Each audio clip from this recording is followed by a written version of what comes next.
This program features live coverage of an African safari and may include animal kills and carcasses. Viewer discretion is advised. Jumbo, and hello, everybody. A very warm safari from the Masai Mara. We have this beautiful, magical story for you. My name is David. Welcome aboard to your very own safari, live from... Welcome aboard to your very own safari, live from the African bush.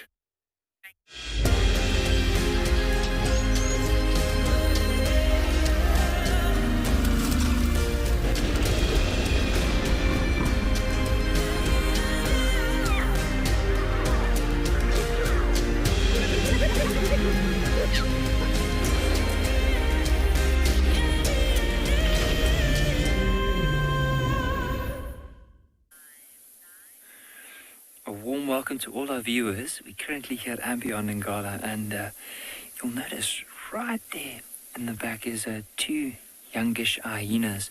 And how I know that is, look at that one that's now moving. Do you see all the black, especially around the legs and the back part of that little hyena? And also just in comparison to some of the vegetation around it. Now, we came into this area to try and see if there's any signs of possibly that lioness with the small youngsters, or maybe even the rest of the pride. And we found these two young hyenas. And I wonder if they were also, like with the mother, mainly moving out to go and probably scavenge or hunt. And I wonder if they didn't join on that expedition, or maybe just come out into this open area before they eventually start heading back to the den. Because they will be round about older than the year. So I'm Nikki here at Ambion in Ngala. As I mentioned earlier, I'm going to be your ranger for this morning. And with me on the camera is Gert. Now, as we were saying, so we're hoping to possibly see some lions this morning, but if not lions, also a good chance for leopard. It's nice and overcast today, so hopefully the animals will stay out a bit longer this morning for us.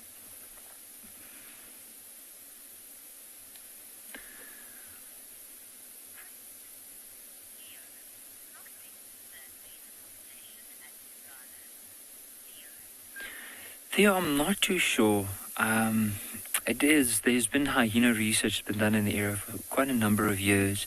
And I don't think there is an exact number within this particular area of the amount of hyenas that we would get here. However, if I have to estimate, I would say there's quite a few big clans in the area. So mainly there'll probably be 4 big clans. And this clan that we find in this part of the reserve, which is the eastern part, would be at least close to or over 40 individuals within this particular clan. So there are quite a few hyenas around. It's from the predator side, is one of the predators that we do see most often.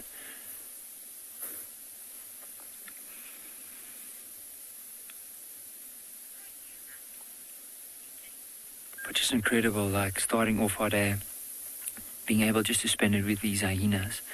And because it's nice and overcast, chances are they would be in this open area probably for the next little while.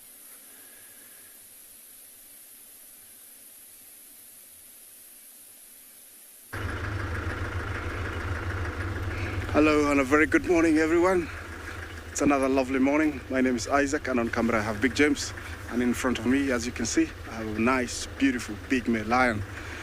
These are part of the two that Fred saw yesterday. Today there are 3. We don't know where they come from, but I think they come from the Bila Shaka, males. We still have to see their faces to identify them, but it's really, really beautiful, to start out with 3 big, huge males.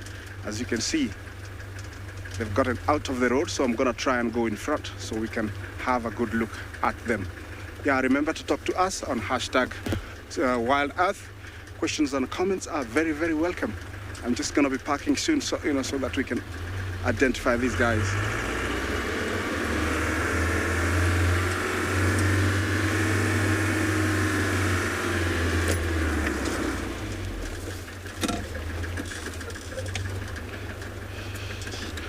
Yeah, there's a vehicle, let it pass, and then I'm gonna park. Oh, here they come, James.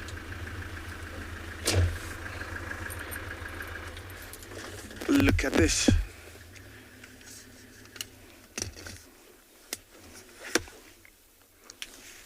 Yeah, 3 huge males. A day never starts better than this.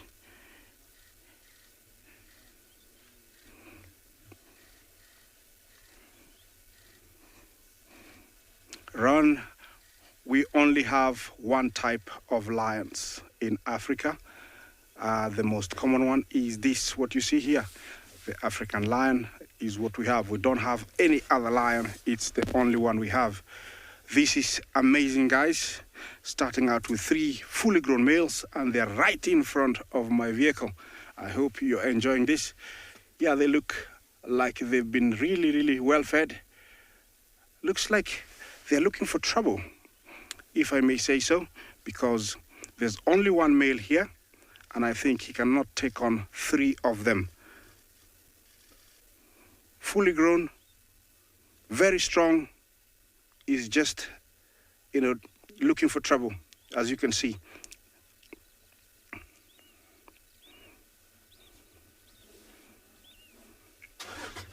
Stella, thank you for your comment. You say it's a very healthy, coalition. Yes, it doesn't get better than this. 3 means they can take on any coalition, and usually 2 are much common. 3 is very rare, but here in the Mara we have seen even up to 6.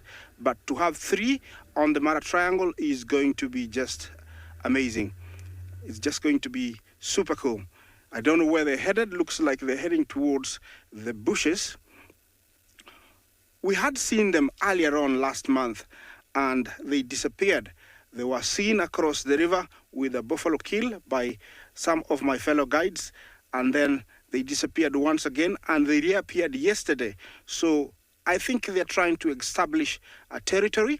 They didn't go far once they crossed this side. They came all the way to a place we call Dirisha. And then, now they're heading back towards what we call Mugoro.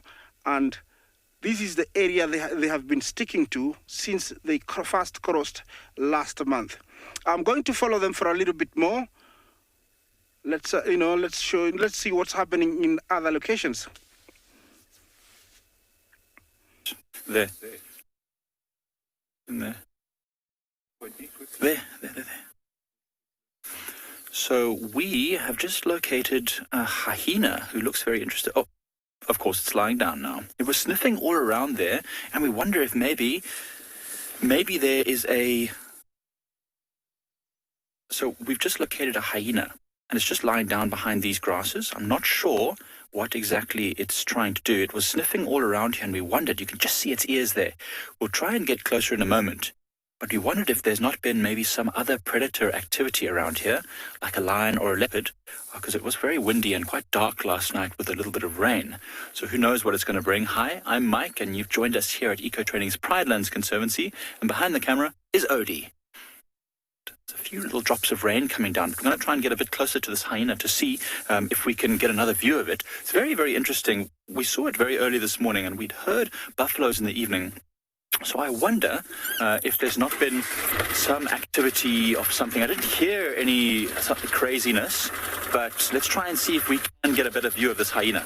It's just odd. Every time when we've seen a hyena during the day like this, there's always been some predator. So hopefully we're going to find something rather exciting this morning.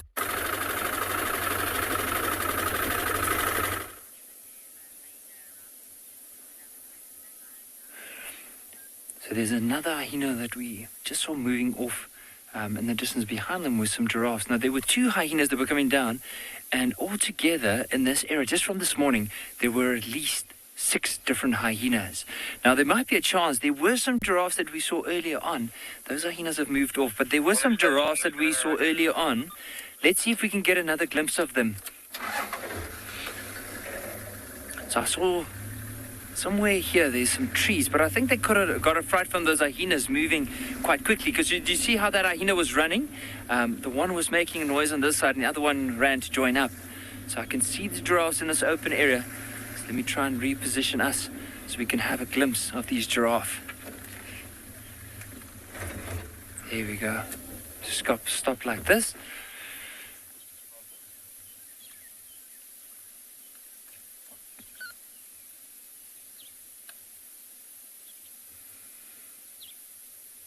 Look at how that giraffe was still staring at those hyenas. So the hyenas weren't really interested in the giraffe, and even if they were interested, I mean, with those two, there's no way they'll be able to take something down as big as this giraffe. But you can see how the giraffe was just staring back, making sure that they are moving away, and because they are moving away, they don't feel threatened, so they'll carry on and just feed. Now, the giraffes, they'll feed early part of the morning, and eventually from here on, they'll start heading down towards the water, and that is exactly what we're going to be doing this morning. Is eventually head down towards the water.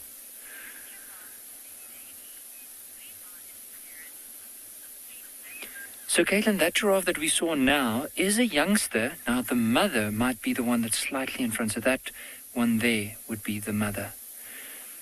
So notice the difference in size. You'll see that the mother is a lot taller, but it's also that's not a baby, because the babies often, especially like up to the age of 6 weeks, they'll still have an umbilical cord that you can see, and also quite a considerable amount smaller than that female that we're seeing now. But look at how she's stretching her head or her neck to try and get to some of the leaves in that clumpet of trees there. But she's now moving around, and what she'll do is she'll go from one strand of trees to the next, and slowly start picking away. And eventually, as it warms up, they'll head down in the direction of the water. Now, this morning, we mentioned that we're going to try and see if there's a sign or chance of finding that lioness with the small youngsters. So what we're going to do is head straight towards the waterhole where we saw them yesterday, and try and see if we can get some tracks there and start following them from there.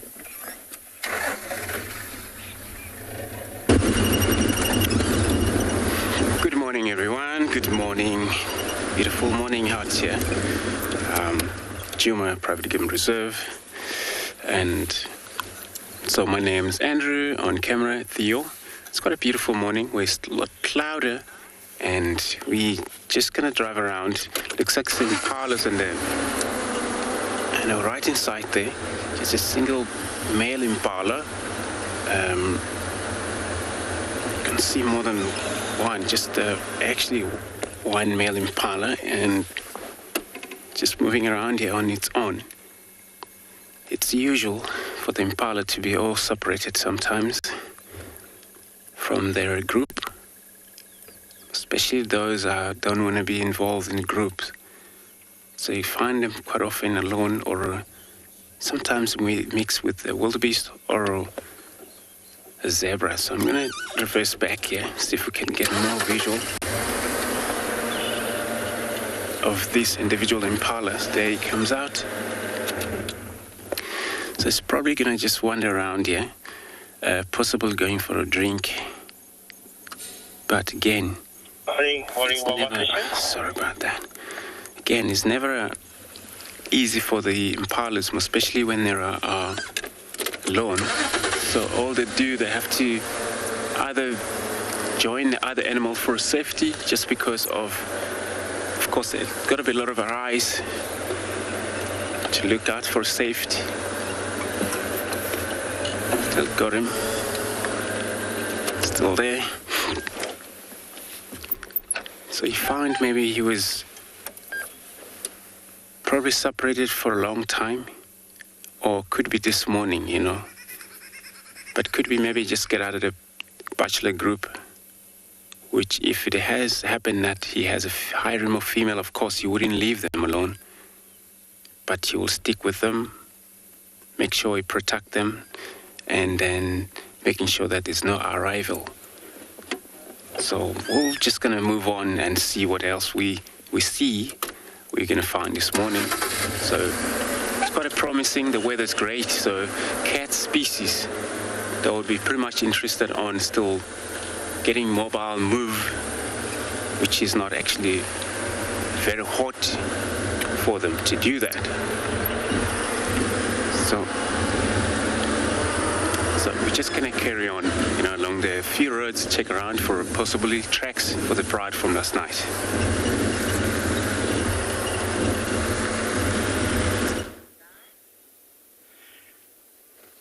A very good morning to all our dear viewers.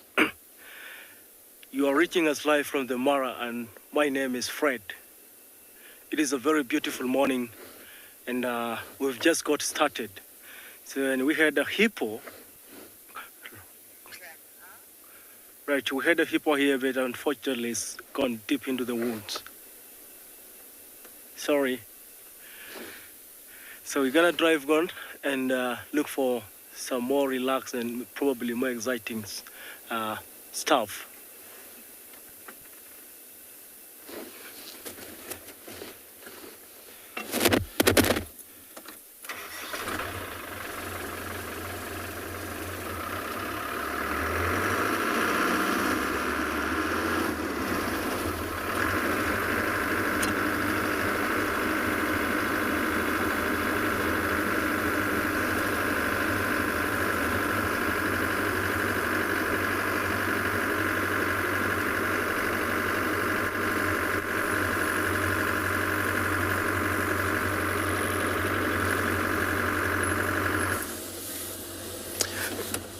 Morning everybody.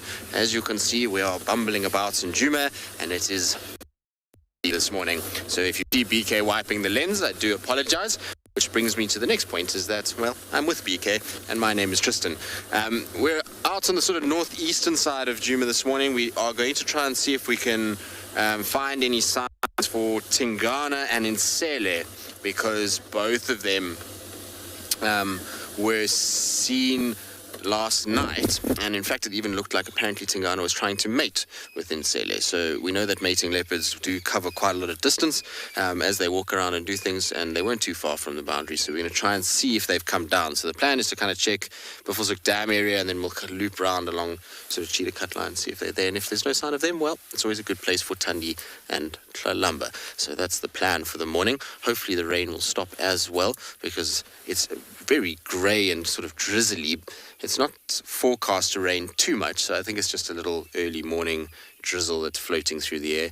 I suspect that what we're going to find is that as the sun gets a little bit higher and a little bit more powerful, this will all kind of burn off, and we'll end up with a much clearer weather system by the end of this morning's game drive. But at least there's a bit of kind of, I don't know, intrigue in the air in terms of going to go and look. And so we're going to go and head up towards Buffelshoek Dam, and hopefully we'll have some luck.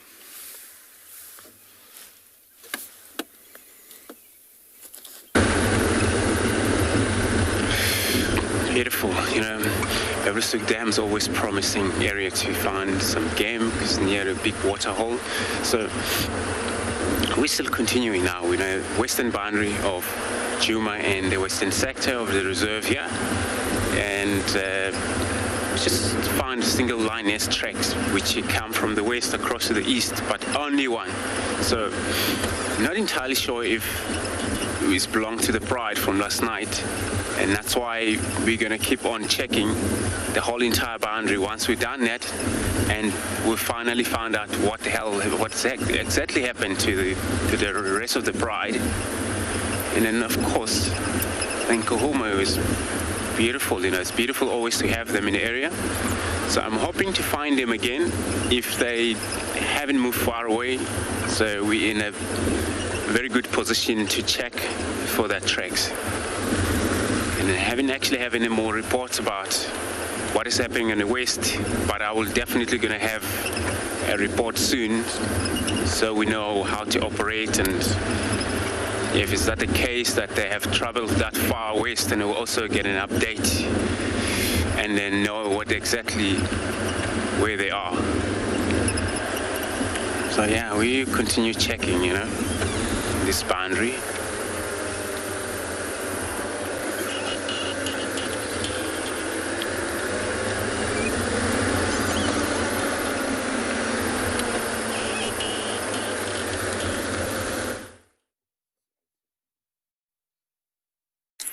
So we left that hyena just briefly because it started to rain a little bit and we wanted to be a bit closer to camp in case the heavens opened on us. It's quite nice and peaceful. It seems to be easing up, so what we'll do is we'll head out again. But we'll spend a bit of time at Ndlovu Dam because some geese just arrived, actually. Some beautiful Egyptian geese. There's a pair of them that seem to be enjoying this dam. They've just arrived to scout the area to see whether they want to stick around here. They used to have a little bit of a scrape nest, it seemed like, at the edge of the water. But all the elephant activity, I think, has forced them to move up into this leadwood tree. Perhaps they're going to take over the top of that red-billed buffalo weaver's nest. But who knows? It's not quite the time yet. I have seen other geese with tiny goslings, but these two don't yet seem to have any youngsters. But very pretty. Pretty animals. Look there, they've got lots of makeup on. See, with those dark eyes and pale around the face. Actually a very beautiful bird. Make a lot of noise, and they're very aggressively territorial, so they will chase not just other geese, but anything else that comes to the water. They'll chase lapwings, they'll chase duikers that come too close to their nests. It's quite amazing to watch them, how they can defend themselves from sometimes things that are really huge as well. But at the moment, all's peaceful at the waterhole. No fighting whatsoever. It's a perfect time, actually, just to listen to see if there might be any like alarm calls in the distance, anything giving us some indication. Start having these nice big quelea flocks flying over as well. It's a really, really beautiful day out here. A bit cloudy, but nice and still. And sound on a cool morning like this is going to travel incredibly far. So it will be perfect to hear that lion announcing his presence.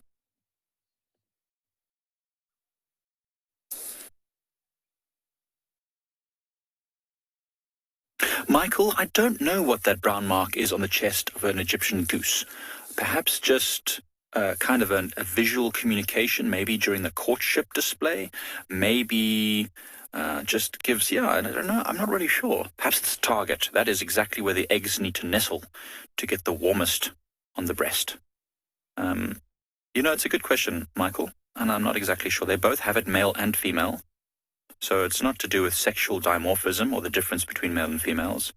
It's probably purely a form of communication, because when they are fighting or courting, perhaps, you'll often see Egyptian geese raise themselves up on their legs, stretching their whole body out, and then stretching their wings out as well. So then perhaps that also gives them some sort of a communication. Oh, that was a very graceful landing. So the geese seem to be coming down to the water, maybe for a bit of breakfast.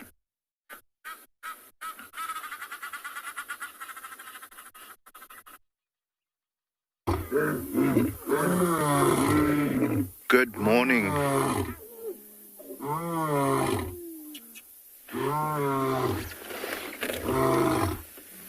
Okay, so there we go. Now I can talk. Good morning, good morning. I mean, what a way to open the morning like this. So guys, my name is Moritz. Behind the camera, as always, we've got David, and we have just come across the Southern Pride. You can see the little cubbies over there. with 3 of our males that we have in this area, whom all are joining on what we believe is maybe a gemsbok kill that they made last night or the night before. And these 3 sub-adults actually just came and joined the kill, which is why the vocalization was going on and all of that was happening. This is just epic. So obviously now with the young boys coming through, those sub-adults that we just showed you, joining the pride where the cubbies are in, and all 3 of these males are around, there was just some standards that needed to be set quickly. Lots of tension this morning. Not only because of the kill, but also because of the cubs. And now these were the ousted 2 boys and their sister.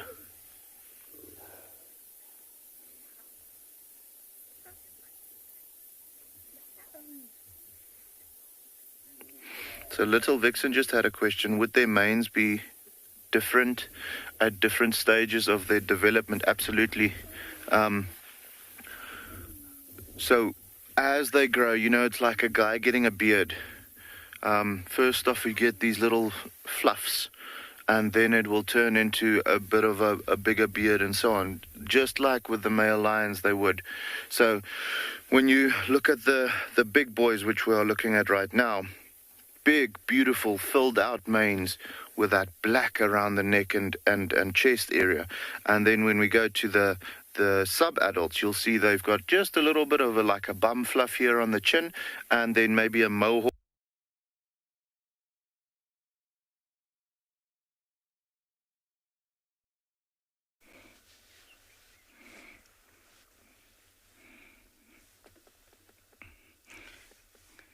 Jumbo, look what we have today.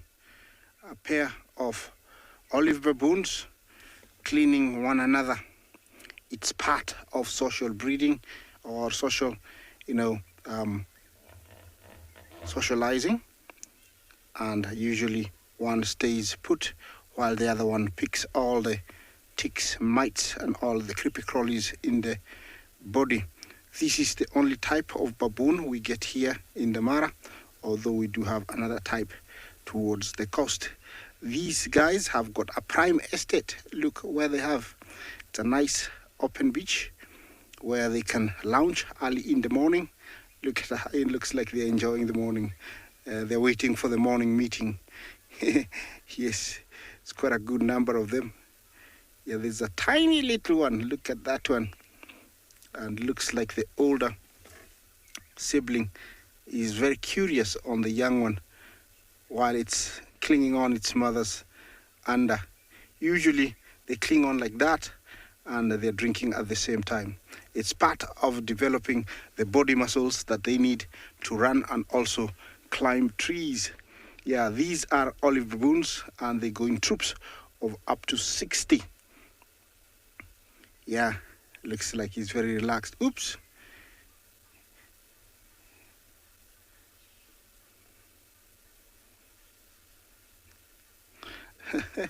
Linda is a little mischief. Yeah, I don't know what to say, Linda, but yeah, he's a little mischievous one. Yeah, these guys are omnivores. They'll eat meat as well as plenty of plant matter, which is in plenty over here. When they go for meat, usually they go for scrub hares, they go for grasshoppers, and occasionally they will eat young impala foals and Thompsons. Usually they don't chase it. They pretend like they're passing when the little guy is sleeping. Then they grab it. They eat it very ruthlessly, because usually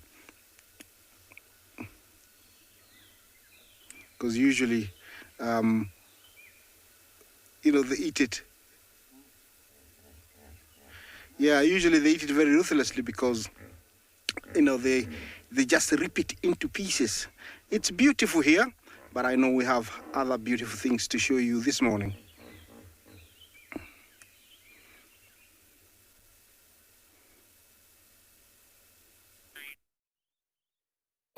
correct, Isaac. I mean, baboons, and especially the males, can be very vicious if they need either to protect the females or they are dealing with enemies sometimes, including their natural enemy, the leopard. Now here, I got a feathered friend, and I'm sure you all know who this is.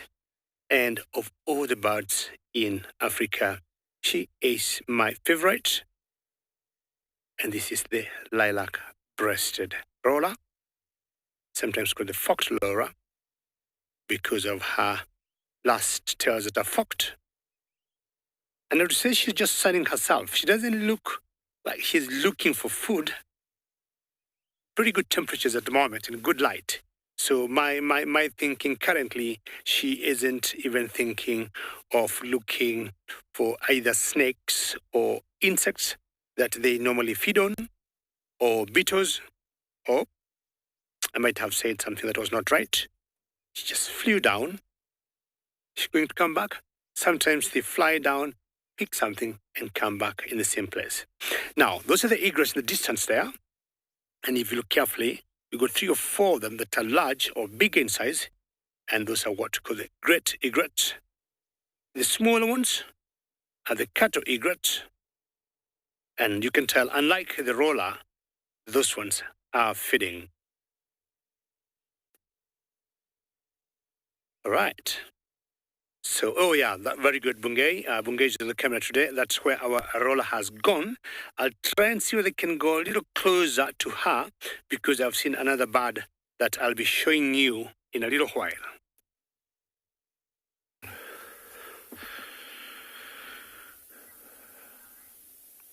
Alrighty, guys, so quite a bit of activity around. You can see the 3 sub-adults lying just to the right-hand side there.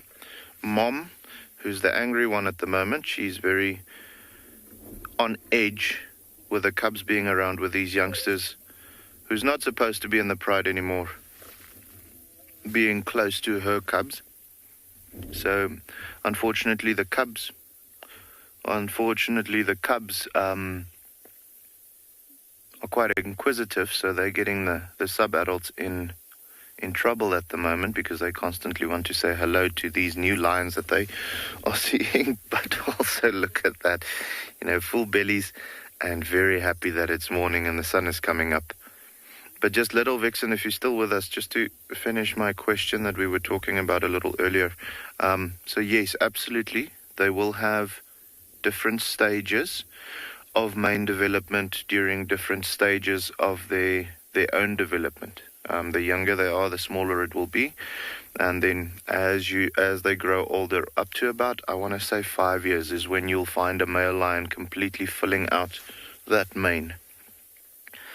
And, becoming that iconic image that you normally have. But yeah, guys, we have confirmed that the kill was it looks like a young oryx or gemsbok. I'm pretty sure they killed it yesterday morning. With this amount of lions and the amount of meat that's still left on that kill, they couldn't have been on it for too long. I mean, like we said the other time when we had them on the kill with lions, when they sit down to eat, they'll eat 40 kilograms of meat in a single swing if their bellies are lots of tension. If their bellies are empty. And with 3 males around, I mean, that's already almost the whole oryx right over there. But yeah, just incredible. This guy might get a little bit of a growl here on the left now.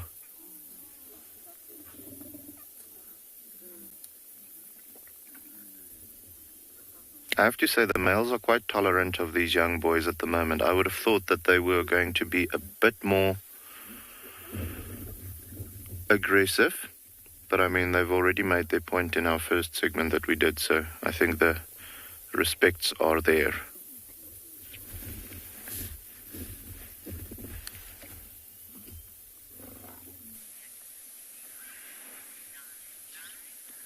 So how lucky are we? So where we saw that lioness yesterday with the youngsters, we found a pride of 5 lions.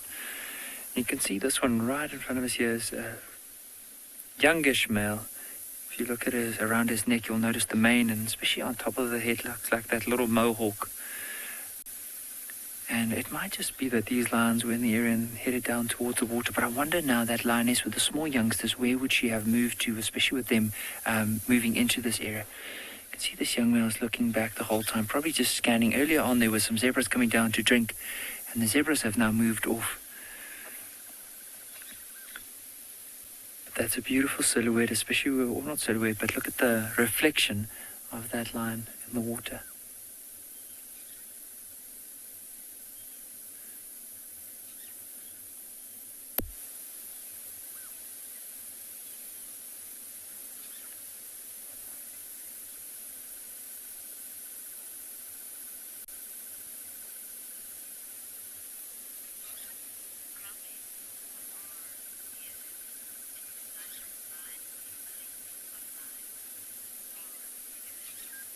Oh, Beard, it did look like that lion was reflecting a lot.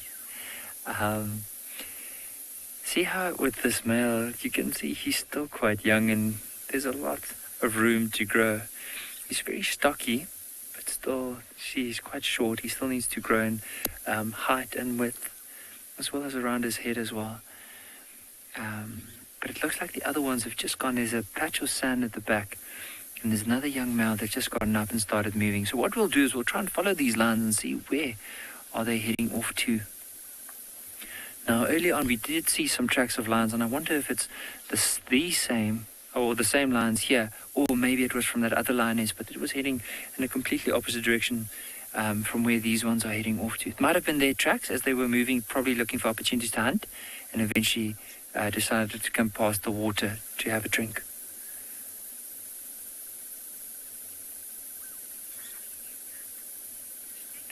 But Gert and I are going to try and see if we can get another view of these lions.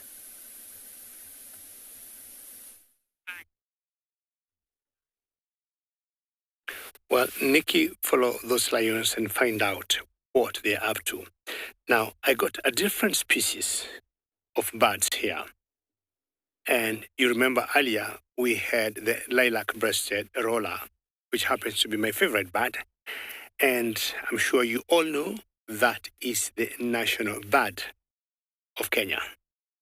I've got a question for you this morning, and I would want to tell me what national bird is this bird of. We've got a bird here, and of course this is the grey crown crane. Grey crown crane.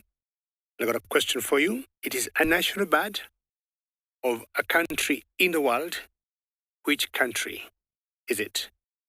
Hashtag World Earth, or at FC in the comments question of the YouTube chat channels. Please send us an answer, tweet, and let me know this bird is a national bird of what country in the world. It's called the grey crown crane. And looking carefully, I think we got a male and a female, two parents here with the two youngsters. They have taken off because they'll be waiting for your answer.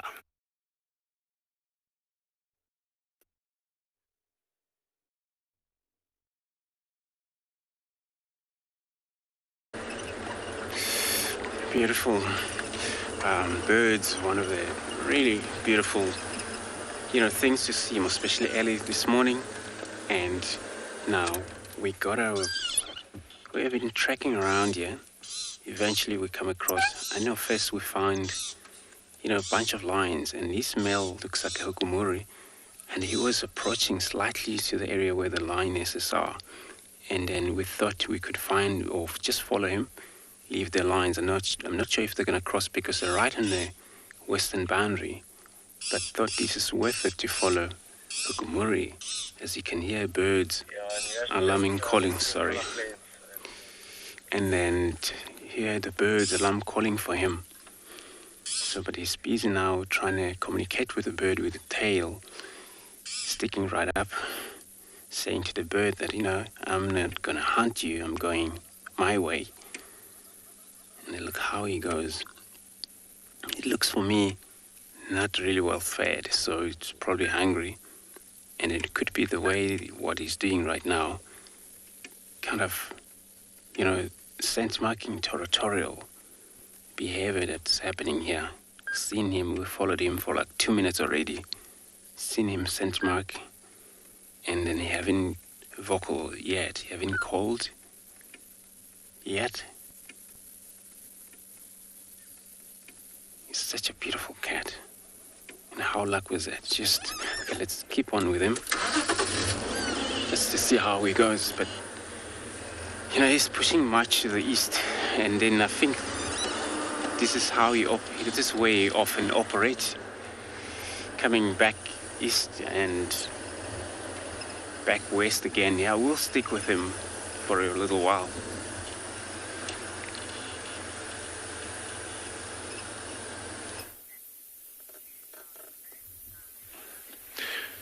So yeah, guys, it would seem like things have calmed down a little bit now.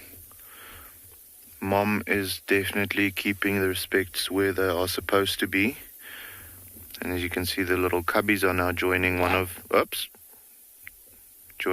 of the males there on the kill. He is not too in the mood for sharing just yet. I think he might have actually arrived a little late on this kill site.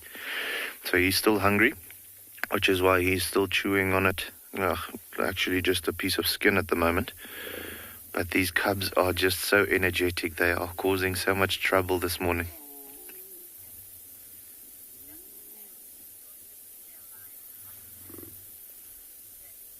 So Tim just had a question. Does the male lion ever join the female lions on hunts?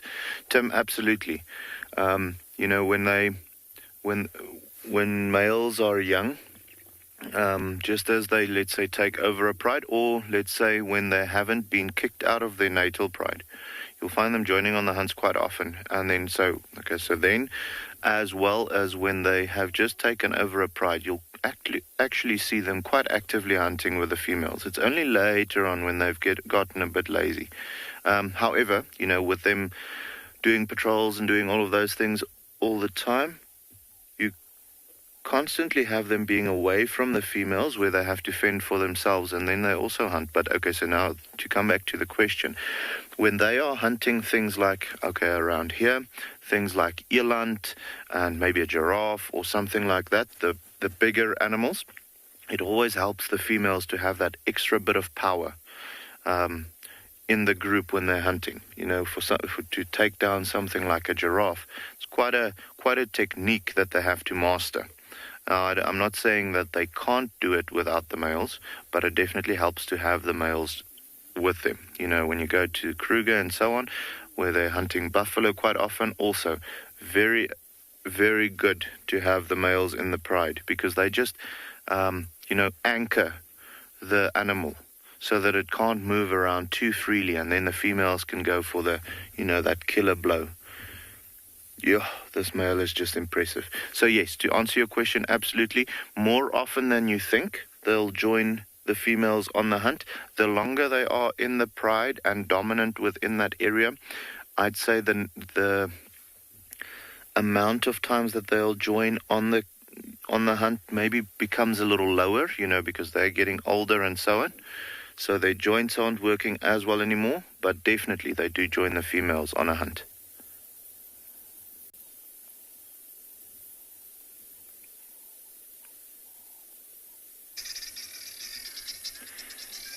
So you can just see the tail on the right of the screen. So this lioness is trying to hunt guinea fowl, and that's the bird that you can hear the noise in the back from.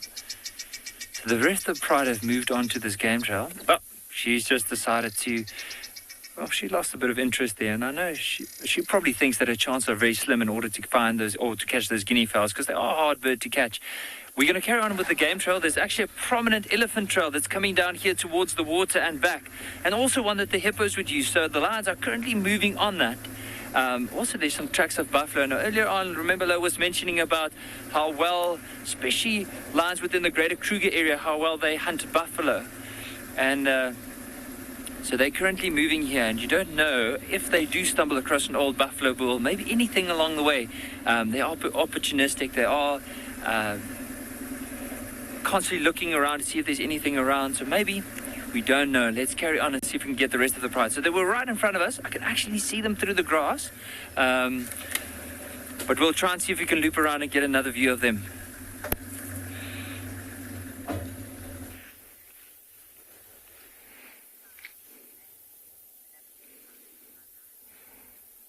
Okay, guys, something interesting just happened. That the one female that were with us not too long ago, she actually left now. I think, well, when we arrived here, we saw that she hadn't eaten yet.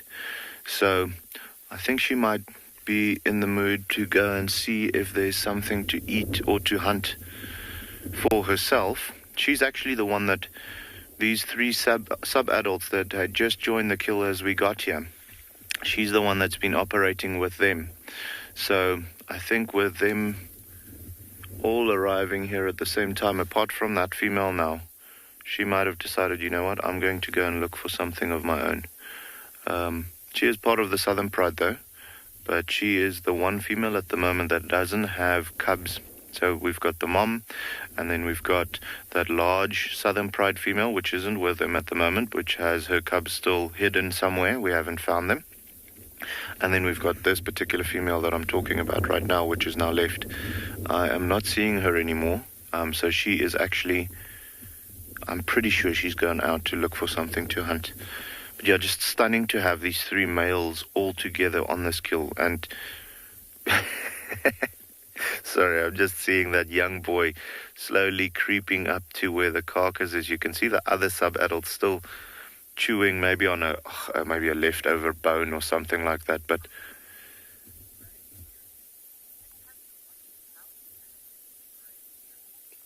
yeah, Rosemary, you're absolutely right. We just had a comment from her. The cubs are watching how it's done. And yes, definitely. They are learning every day. Those little brains are like sponges at the moment, constantly looking at what mom or dad or, any other pride member does. Here's going to be something happening soon, I think, if that male or sub-adult male continues to push his luck like this. I see mom's looking at him with very bad eyes.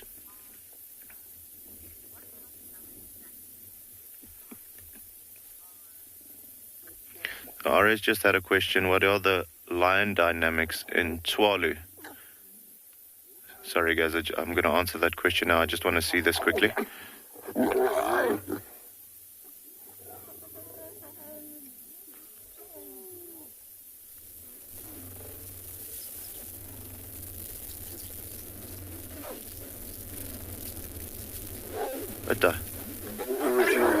There we go.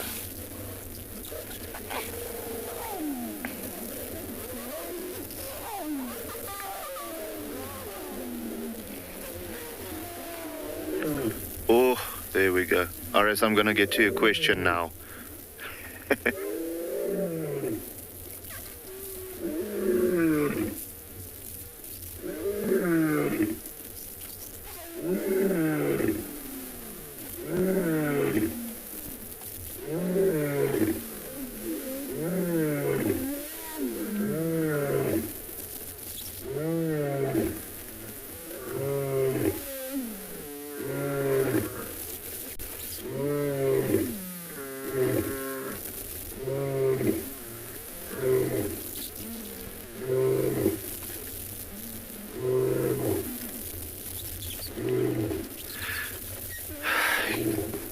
Get a warm feeling when that happens, eh?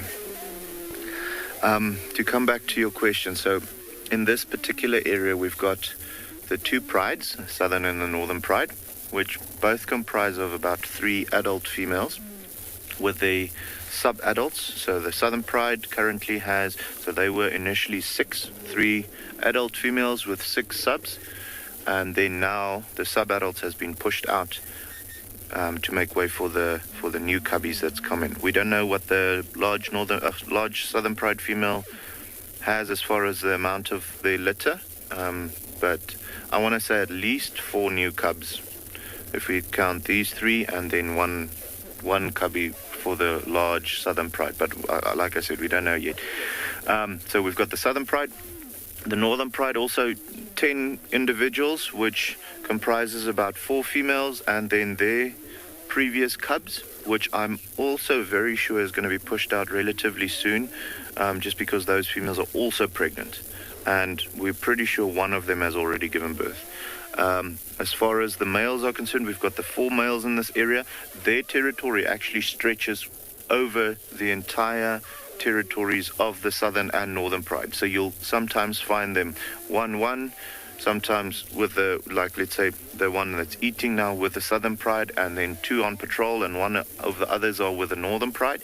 Or we've actually had instances where we've got all 4 males together, which is incredible. So yeah, 4 males, 4 adult males. Then we've got the 2, I wanna almost say 2 groups of sub-adult lions at the moment. The sub-adults from the southern pride, and then the sub-adults from the northern pride. And then the 2 dominant prides in the area, the southern and northern pride.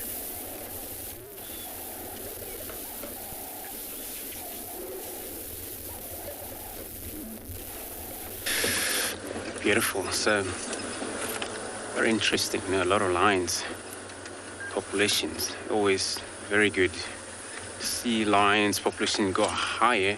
Here we still got our hukumuri. We're driving into this beautiful. It's not really densey thicket, but yeah, we're trying to keep up with him. So but he hasn't really stopped moving since we followed him. Looks like he's on a mission. Could it happen that maybe he's behind the scent of some other leopard around here, but he's keeping changing direction every now and then. But I guess this is how he operate. This is how he manage his territory, able to reactivate a scent. It hasn't been really much of a rain that we'll worry about washing off these cats' scents, but it's very important that every week and they investigate the territory scent marking area for them to check whether the scent is still active. But if it's not so, they're going to have to respray, because there's a lot of leopards out there outstanding, looking for their own dominant area. If he hasn't do that, reactivate, it means that a lot of leopards will come in there and they started to establish their own territory within his territory. So that's very important. See how he disappeared. But we're going to keep on following him. Get around here. So let's try to keep up with him so we don't lose him.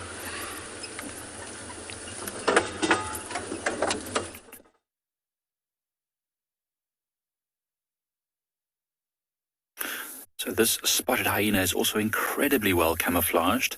As you can see, it's gotten up and it's now starting to groom itself. It might move off soon. It's been lying in the grass, looking very cute. Now it seems to be getting up and wanting to do something, move around maybe. We're still sort of wondering whether there's not something else here that's brought this hyena to this particular spot. I've never seen a hyena just resting, and as I've mentioned before, out in the open like this, often when hyenas are doing this, it's because they are shadowing another predator.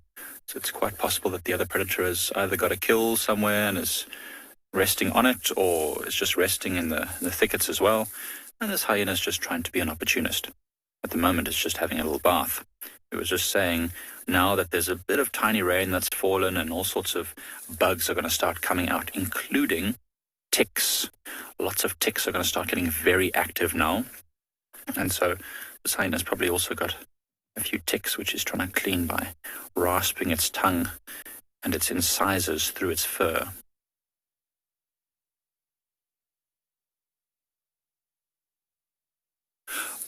Brian, that's a good question. Their teeth develop quite quickly, so I think they start being weaned from about 3 months, but it can continue onwards all the way up until about a year and a half even, that we might see young hyenas trying to suckle on the parents. But about 3 months, I think, they start to get weaned. I mean, the parents are often, or the adult hyenas are often bringing bits of meat to the den site for them to crunch on, and bits of bone as well. Oh, it's just going to toilet there. Just dropping some territorial markers, perhaps, is what's happening. I know you can't see him very well. It just goes to show how incredible the camouflage is. I don't want to move the vehicle in case I disrupt the signal a little bit. So we'll just wait here and see what this hyena does. But you know what's amazing is that young hyenas can join in on the scavenging from already 3 to 6 months. They start moving around. That's very, very awesome. So this one is on its way, and we'll follow it to see where it goes.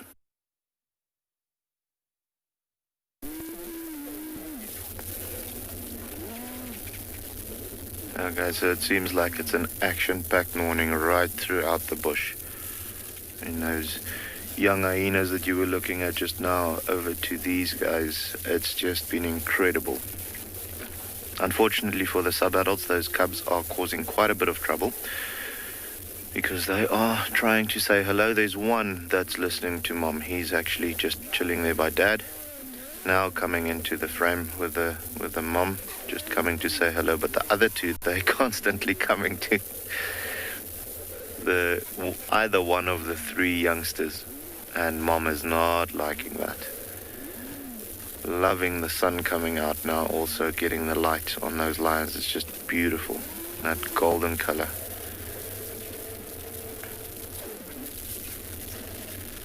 Okay guys, we're gonna quickly go over to the other lion sighting. I believe there's some Very special sighting for you.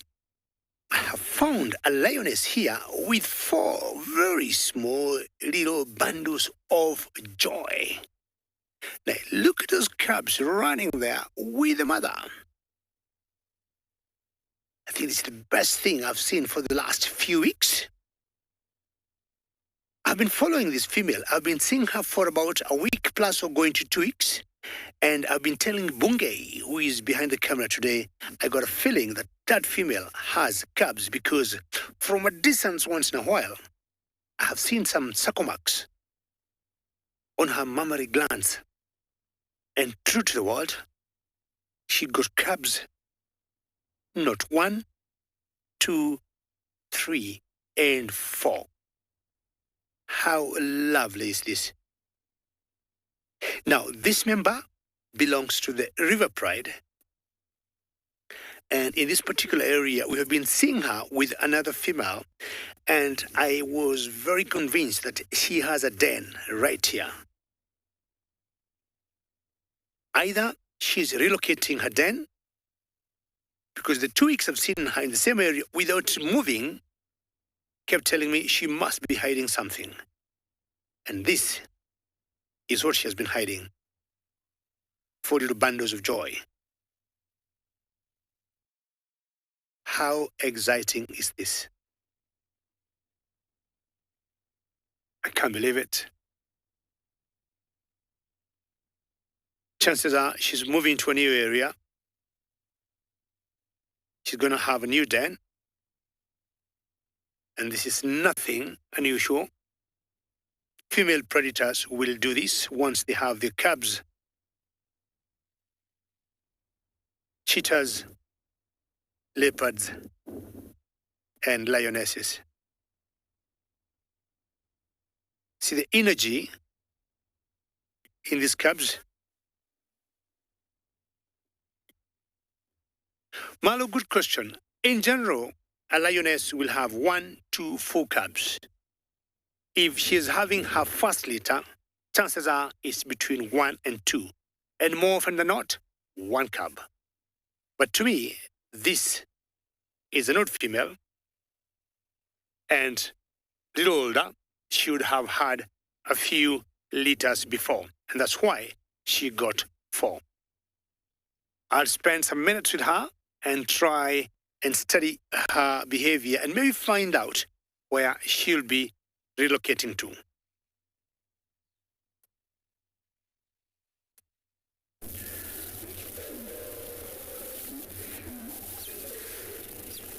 Guys, I'm so jealous. I want to see that at the moment, but you know what? I can't complain. We're seeing this, and this is just incredible.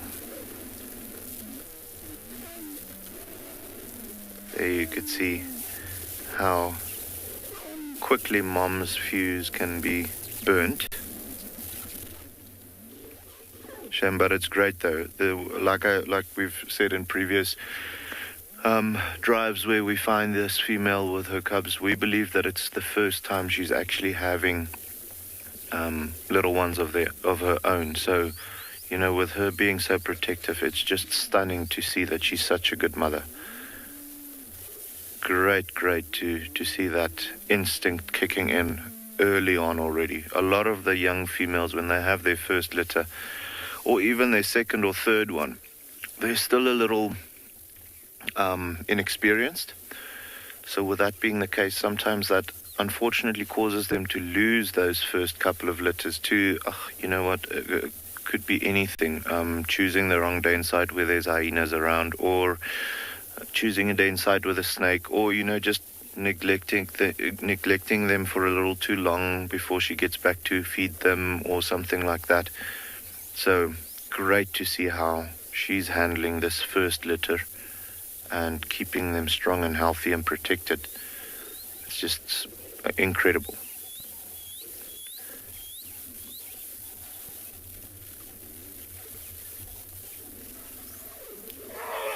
Shame.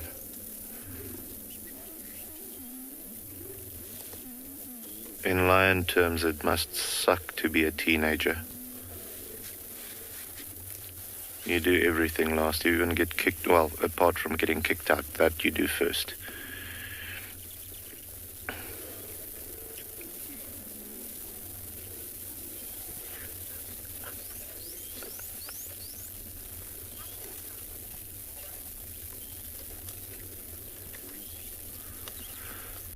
So we just had a question from Practical.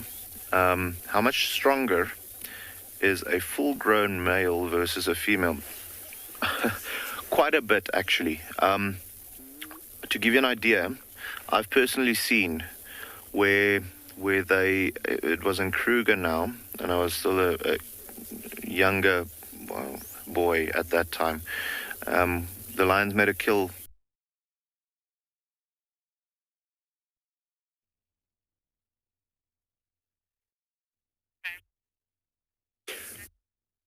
Well, ladies and gentlemen, sorry about that. Sometimes we get these technical hitches. You'd imagine we are broadcast to you live from the African bushes, but the tech team will always fix that. And look what is happening to me.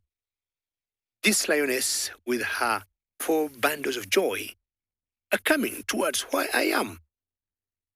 This is lots of trust, lots of confidence. Look at those cubs. Tiny, tiny, tiny. I just say they could be about 2 weeks old or 3.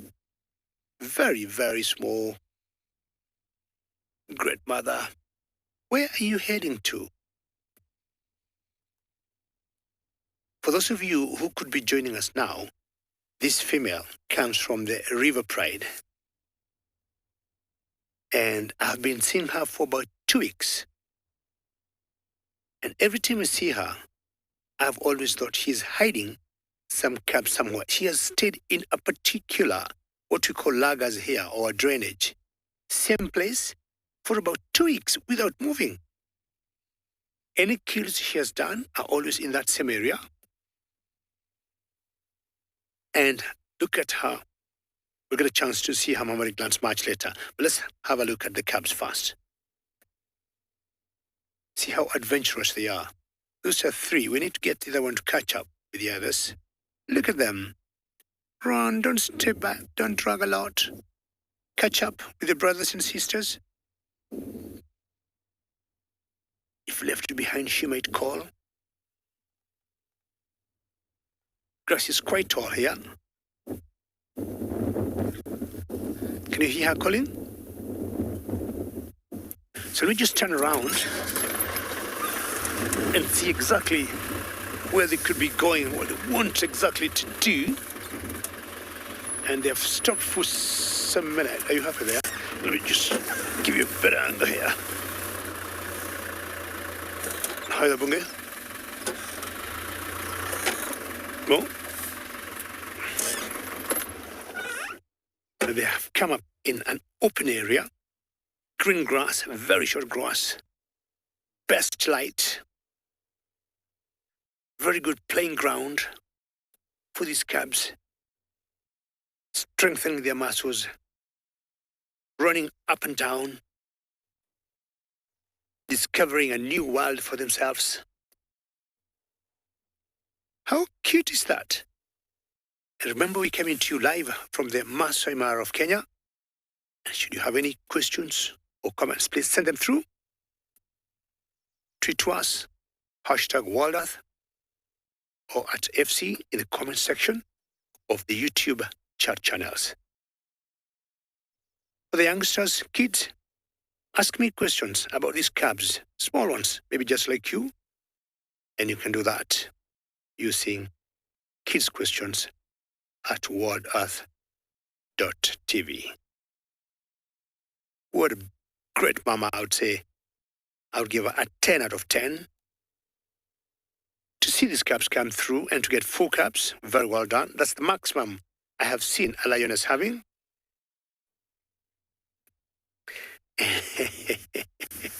Well, the director of the show today, her name is Bex. She's saying she would give this female 100 out of 10. I love your score. I mean, your score is much better than mine because look at her physiology look. She looks in top mint condition. Look at her calves. See the energy they got. Maybe I'll give her now 1,000 out of 10. She looks in good spirits. She has been feeding very well. And she has given her calves good care, good treatment, lots of love to them. And I'm very, very convinced she is changing the den.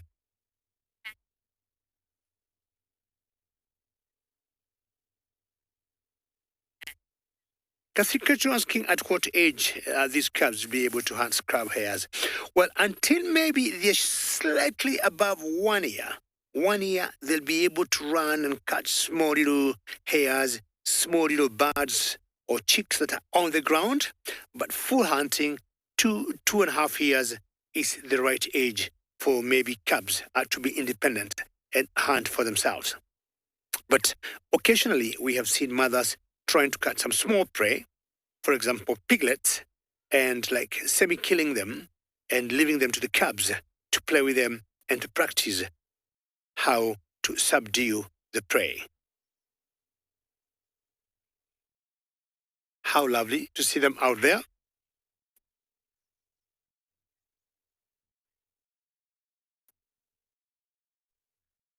Be kind, you're asking if another pride may try and harm these little ones. I would say no. What happens when we have coalition takeovers? Coalitions I'm talking about, male lions when they are together.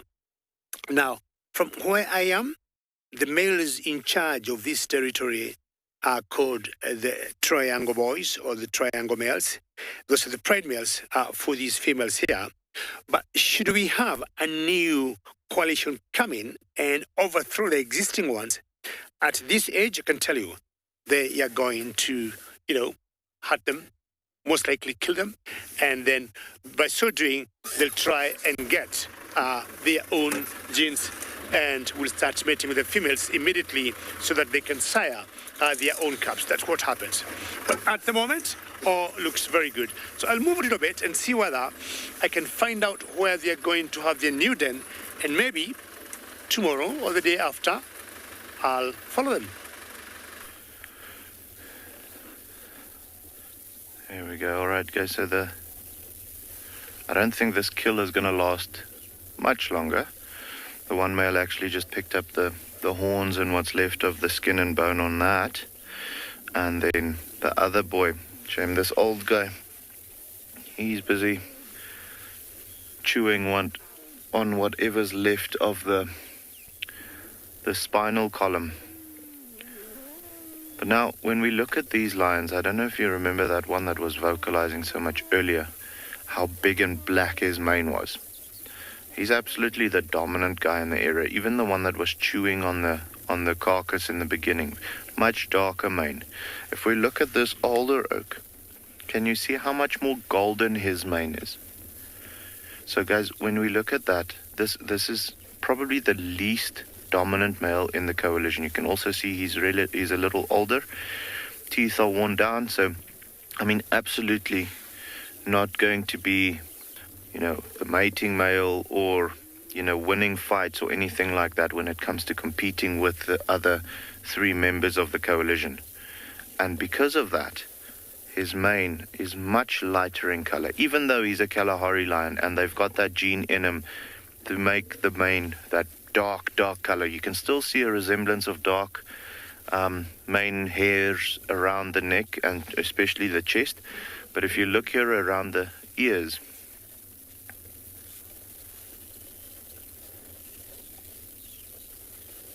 so Tracy just had a question, how long does it take for a cub to get a mane? Tracy, it depends on the individual. I always compare it to people because that's the easiest to relate to. You know how guys, some guys get, they mature a lot sooner than others, just the same as with girls. So with lions, typically, on average, I'd say if you find them starting to develop that little bit of almost like a chest hair vibe around about a year, and then at around 18 months you'll start seeing that mohawk forming on top of the head, and then from around 2.5 years, you can really start almost seeing the mane filling out, not being impressive yet, but you can just see around the shoulder areas and so on. It starts getting there. At around 4 years, you can say that they're going to have a full blonde mane, and then when they get to around 5.5. That's when the mane will fill out completely, and then from there on they just get more impressive until they are in their prime. And then from, same thing afterwards, when they start going out of their prime and they possibly lose a fight, that loses their territory and all of those things, then you'll find the mane growing slightly smaller. But that's not because they're getting bold or anything like that. It's just because, with them being the less dominant individuals within that area, the other males are beating them up quite a bit. So there's a lot of hair that gets pulled out in the fights by the claws and the teeth of other males. But yeah, I'd say you'll start seeing mane development from about a year's age on average, but it's just going to be little fluffs around the chest area, and then it will fill out from there into the male that they are going to become one day. And also depends on each individual. Some have big, bushy, beautiful manes, others not so much. So not every male will have the same size of a mane as well. Some have a very much like a Mr. T look, that small mane on top of the head, and then a smallish mane around the neck and chest area. And then you find others which has it looks like an afro almost. So yeah, different stages, different individuals, different genetics will determine the size and the development of the mane and the way it looks as well. But yeah, you can see this older individual, or the less dominant one, how his mane is a lot more golden than the other guys.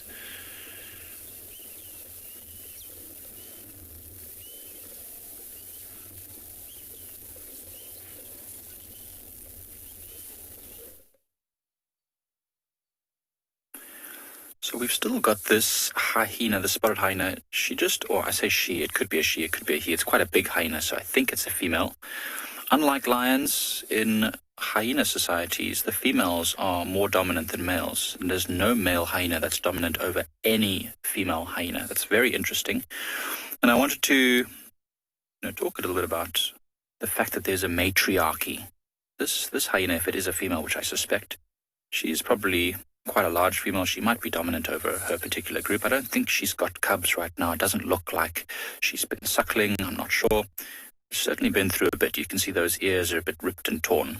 Also very unique. Every spot pattern on every hyena is very individual. So you're able to identify individuals and follow them over periods of time. I don't know the hyena too much about their social structure, but I'm sure we'll learn over time. And earlier on, there was a question about the weaning ages and things. And Just wanted to remind that they're called cubs, not pups. You know, it's quite a point of contention. Many guides over the past have called them both terms, pups or cubs. But because hyenas fit into their own family, sharing differences between both the cats and the dogs, and not conforming to either group, the term cub has become more widely accepted for hyenas. Well, I still hear people using both terms, both in the guiding industry and out, so it's completely normalized to use both. No one really notices it too much these days, but cubs is the correct term. And they've got incredibly nutritious milk. It's the highest calcium content of any milk of any animal. That's why I say they start weaning quite early, but they can continue, or they start eating meat quite early because their teeth are very well developed quite early.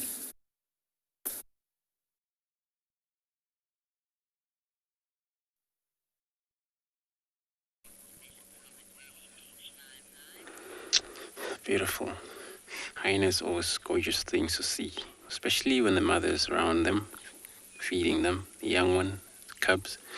Here we're back to the bride. This is the bride I mentioned earlier. When we first get here, before that hukumuri, we find them. And then from the distance, that's where we find, or we saw hukumuri walking towards this direction. But luckily, he just avoided the area from way off, and then we left him. Still busy sighting, still busy. Everybody responding to him. So we come back now to this bride, very bride, Nkoma bride. This only look like a lot of sabadal here, and then only one female right in the back end, and then the rest probably they're off hunting. This is how always so special about being in a pride, especially lions. And these young ones, sometimes there's a time they would just gonna take it easy, rest. And it's always so important to have one of the adults here just to look after them. And the rest went hunt. And I'm gonna take more time here to see if there's any change.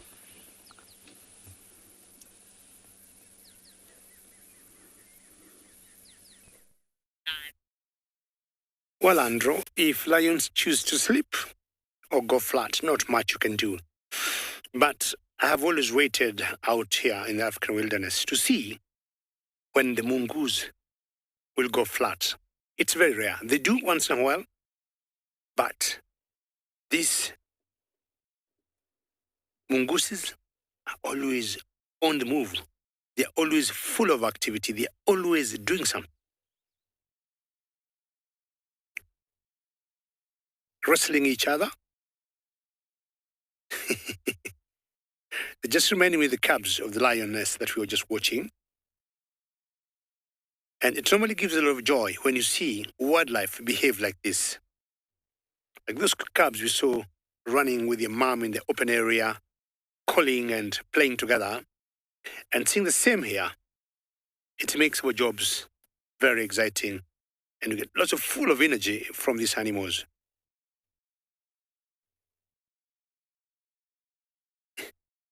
These are the banded mungus. Sometimes we call them striped mungus. I'm not sure whether those ones are wrestling. They're finding out how mating is done.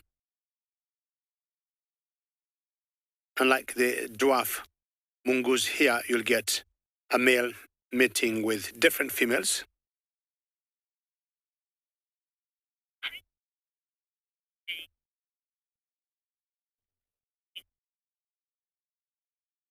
JP, now, the major difference between a banded and a dwarf mungus, the two major differences. Number one, of course, dwarf, very small. They're half the size, I would say, of these ones. And two, of course, these ones are striped, while the dwarf mungus are not. And I'm trying to remember, JP, in the dwarf mungus colonies, either you'll only have one pair that breeds, and I was just saying earlier, JP, in this particular species of the striped or the banded mungus, you may get one male are mating with different females. Now, there's one bunge, if you look at the very end of them, she seems to be walking funny on the tail. Let's look at that one. That one there. Seems her tail is bent to the right. I don't know whether it's when she walks, but when she runs, she looks fine to me. Look at that. The little tweet at the base of the tail. It acts on one side. Now, they'll be looking for anything they can catch, but mainly these mungus will feed on beetles and millipedes. I more or less call them insectivores. And any insect they would catch, either in the air, from the ground. You'll at times see them digging worms. But also, they'll be eating fruits at the same time, seeds if they get, grass.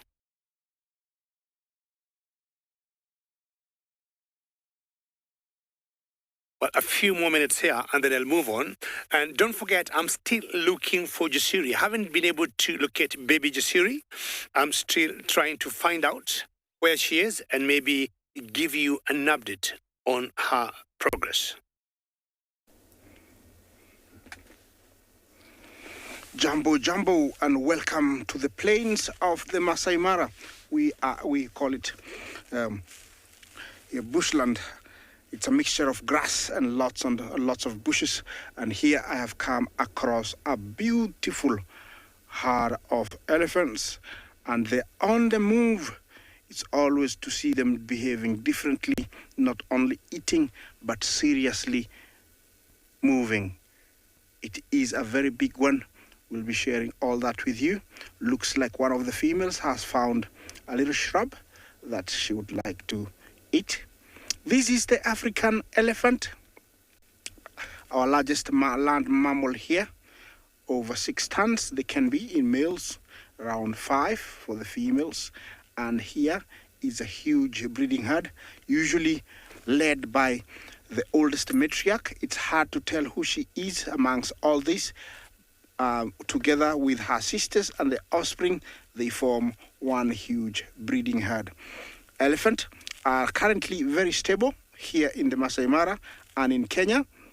And so,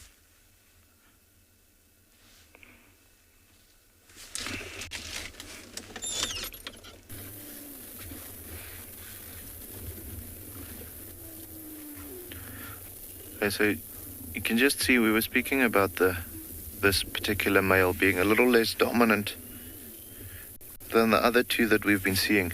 And you can actually see how much more confident that makes the sub-adult. I mean, you wouldn't have had that young boy lying this close to any one of the other two males trying to get a bite in. But he's doing it with this oak. Obviously, I mean, he knows he shouldn't take too much of a chance, but definitely that little bit of a, almost want to say a disrespect that comes in with a lack of dominance from this older male. Just allowing the younger sub-adults to actually, take a bit more of a chance. I see there's also, with all this vocalization and activity, the cubs doing everything. I see there's a jackal that has actually arrived on the scene now. Blackback jackal, just over there, you can see him moving. So, quite strange that this is the first one that is arriving, because I feel like this kill might have been going through, the eating and the everything might have been going through the entire night. So quite interesting to only have them coming here now. However, if I heard all of that lion vocalization and fighting around the kill and doing all of those things, as a jackal, I would probably also keep my distance for a little bit. But now that the kill is starting to get finished, or that which the lions would be feeding on, I think it's a good time for him to arrive, actually. See if there's any scraps that he can take home.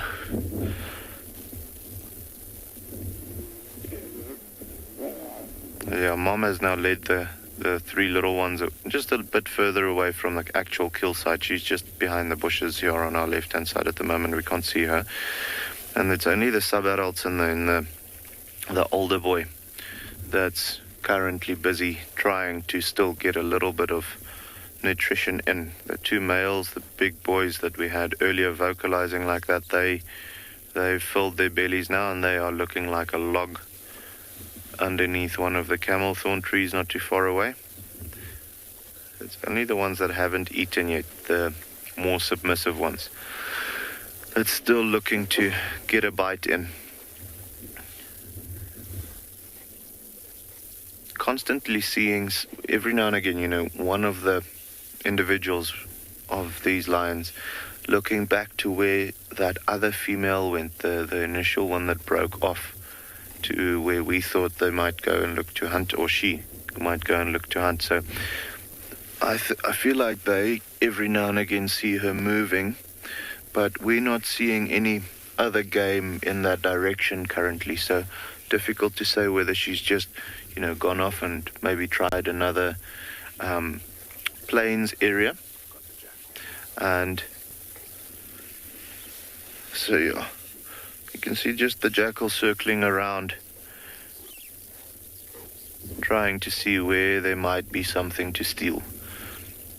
Approaching with extreme caution, as he should.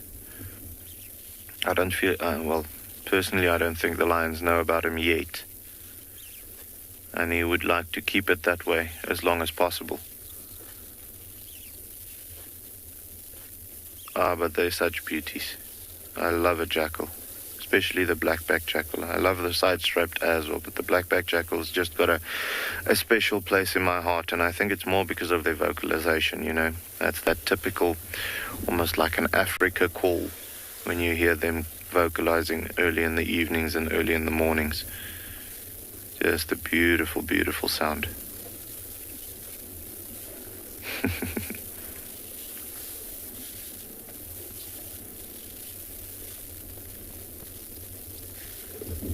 Yeah. With this big boy, with his teeth starting to wear down a bit, he's using his tongue quite a bit at the moment. Not that he would, when it's a full carcass and there's a lot of meat to chomp down on, he'll use his teeth still, obviously. But now that he's going in between the ribs and, around the spine area and so on, to get into those little nooks and crannies to get the little bits and pieces of meat out, he's using that rough, cat's tongue to get all of that out. You can actually sometimes hear him licking the meat off the bone. Such a rough tongue. And you'd be surprised about, at how many or how much more meat they get in just by being able to use that tongue of theirs to get all the, difficult spots nice and clean. To a male lion like this, who is an older individual, we actually call him the hipster male because he's got a little bit of a wonky hip. He's had that from, 2 years of age. So he's learned how to operate with it throughout his life and went into his prime, and I feel like he's starting to slowly go out of his prime, but he's been operating with that hip ever since he got it, long time now.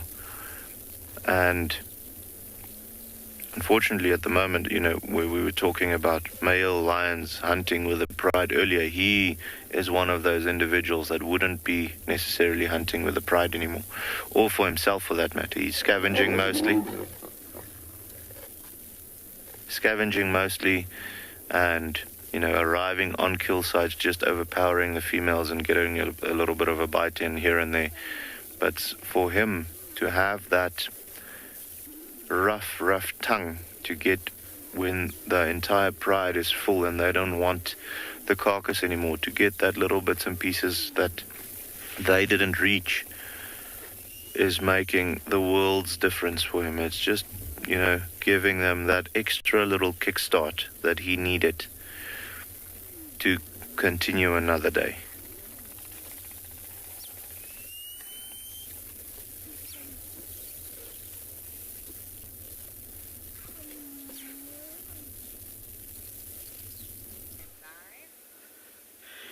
Right. Good morning, Rebecca. Welcome again to this side of the Mara Triangle. And we've been watching this pair of crown cranes. Crown cranes are very pretty birds. And actually, one very interesting thing about these birds, they actually pair for life. So there's always a female and a male staying together. They look very similar to each other. Maybe the slightest difference is males tends to be a little bit larger or bigger than the females. Crown cranes are pretty much common wetland or marshy areas, and they kind of use those wetland areas to build their nests. I've once seen a crown crane nest literally floating in a marsh area. Very beautiful. Very important birds, especially to our immediate neighbors, Uganda. It's actually they are a national bird. Right now, this has been spending a lot of time just walking in the grass and feeding or picking seeds from the grass. And I'm super excited to see this pair. Haven't seen them for quite a while. I mean, almost a week and a half or two, I haven't seen any crown cranes here in the Mara. They are mainly found in open grasslands, although can as well be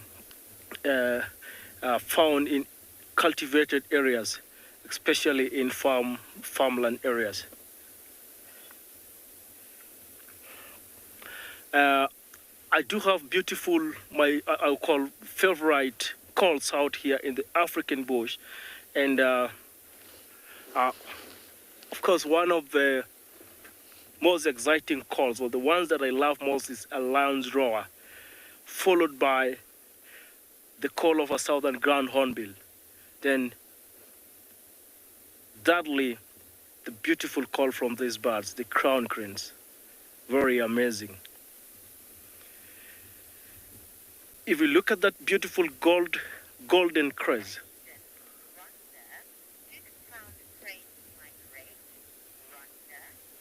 Rancha, no.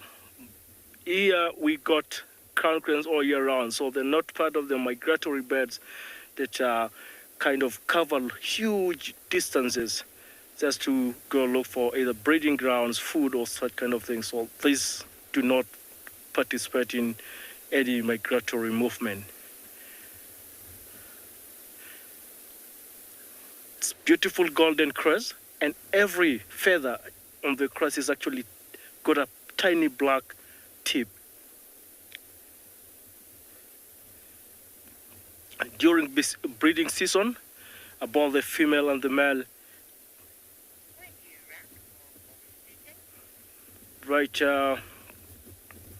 I'm really happy we've seen these crown cranes and share it with our viewers that we can as well as get our viewers back to other locations.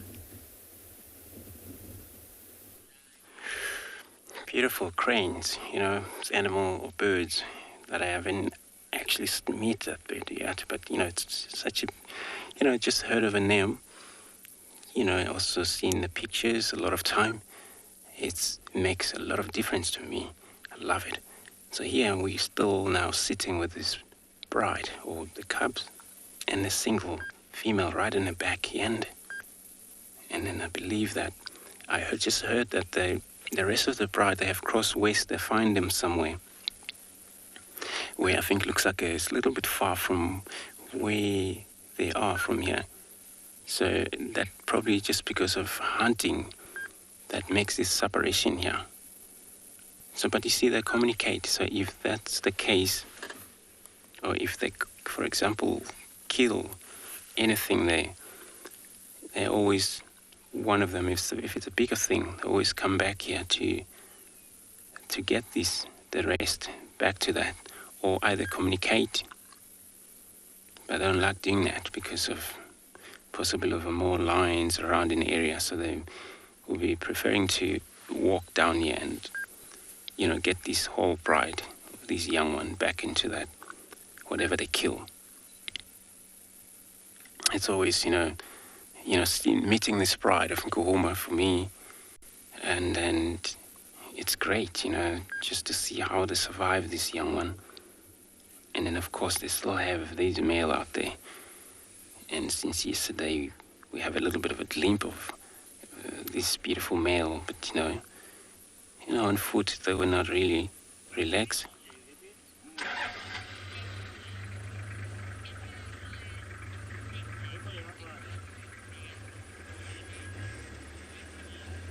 Stephanie, that's a very good question. I want to know if it's in a higher percentage of cubs being the males in this particular pride we're looking at.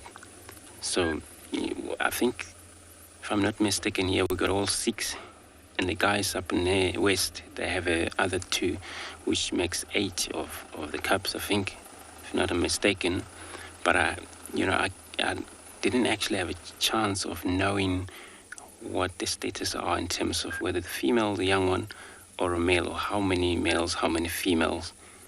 But, once I discover that, Stephanie, I'll always come back to you to let you know how many. But of course, we'll stay around here just to see.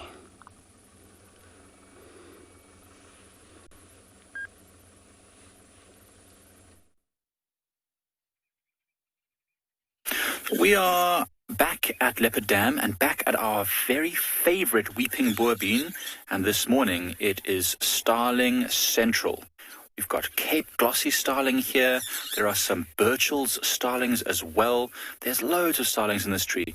All of them are eating the nectar and the flower buds from this tree, and it's absolutely amazing, especially with the clouds in the background and a little bit of sunlight starting to hit us. It's really, really cool. I don't know if you can see those ones in the middle there. They're caught quite nicely in the light there, Odie. I don't know if you'll be able to get them.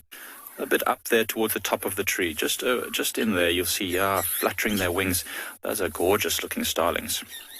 So these starlings have this green iridescent coloration on their wings. Well, I say it's green. Some people might say it's blue. Some even say it's got a little bit of a purple tinge to it. And now that is special crystalline structures in their feathers which refract the light and make them look these gorgeous colors. I wonder if there's courtship happening here. Do you see how they keep puffing out their tail feathers and their wings and puffing out their chests? Oh, love is in the air, I think. When you've got all these beautiful blossoms around, I guess it's very romantic. There's a knobthorn flowering just next to this tree as well. So it's just bringing in all the animals and birds that feed on anything to do with flower and nectar. It's just super cool.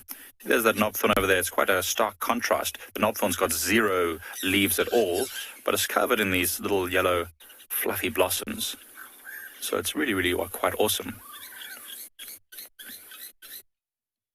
And if you can hear them, they're making lots of noise as well, and it's just drawing more and more starlings in. It's crazy. Yeah, and the Burchell's starlings are definitely doing a bit of a courtship display. So that's a Cape Glossy. The Burchell starlings on this tree are all doing crazy things with their tails, like fanning their tails out, shaking their wings. It reminds me of, going to like a pub on a Friday when I was a bit younger, and there'd be all the guys puffing their chests out, trying to strut around, impressing all the ladies. It's probably exactly what's happening right now. Maybe they're all getting a little bit drunk off the fermenting nectar.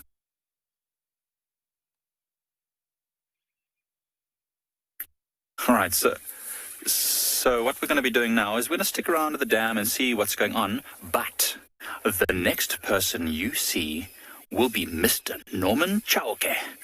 Welcome, Norms. Looking forward to it.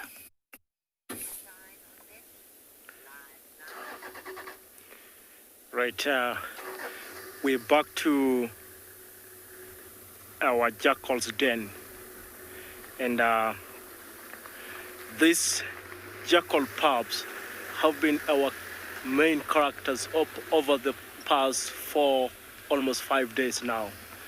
Every time we drive around this area, we're always very concerned about what might have transpired over the night, and very, very often we stop here and just check on these tiny, little, beautiful pups. So far, So far, they have been doing very good. And actually, the one seated right over there, you see, she's at the very entry of their small underground hideout. Look at that. I've seen one already gone in. There are three actually here. And I think the parents have been doing a great job. Like, if you look closely to this pub, realize she's very healthy, and I think they've had a meal this morning. They've got well fed, quite big stomachs.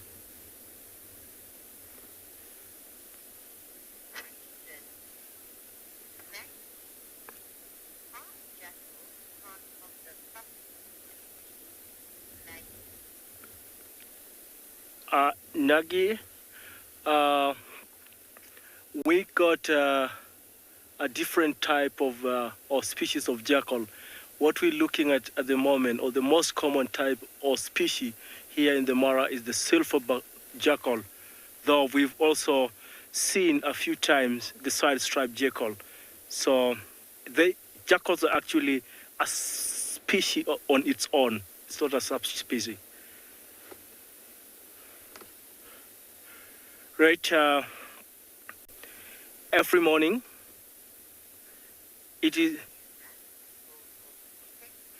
right, we're gonna stay a little bit longer and see if the other two will come out, which apparently they're just happy coming out to enjoy the morning sun.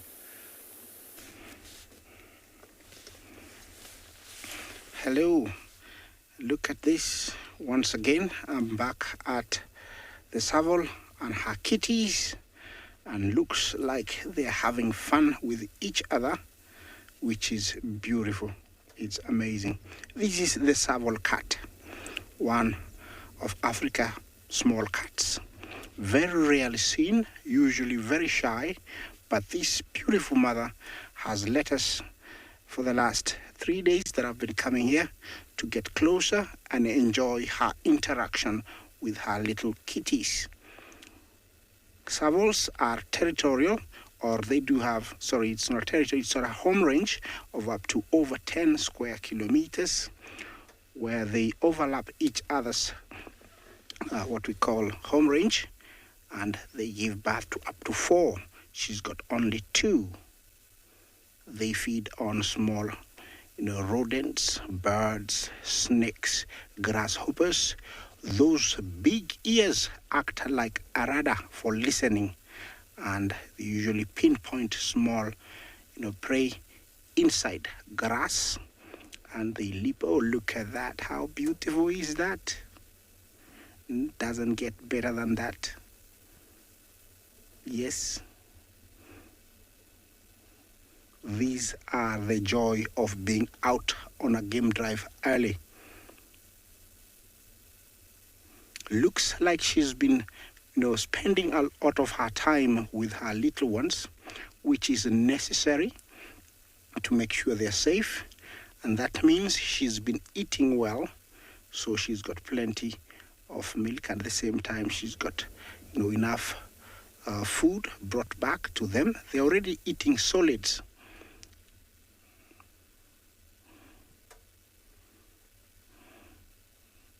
Creeper Jumbo, you say it is very special. I can't agree more. It is very special. It's one of those things that even if we're here in the bush for over, a year, sometimes you only see a Tswalu, and usually it's just a glimpse. But to see the interaction of a mom and her kitties is 1 in a million chances. Yeah, this is a cat that is adapted to living very secretively in long grass, and it's got very long legs compared to its body size, unlike other, predators or cats. Look at her. She looks very loving, very caring.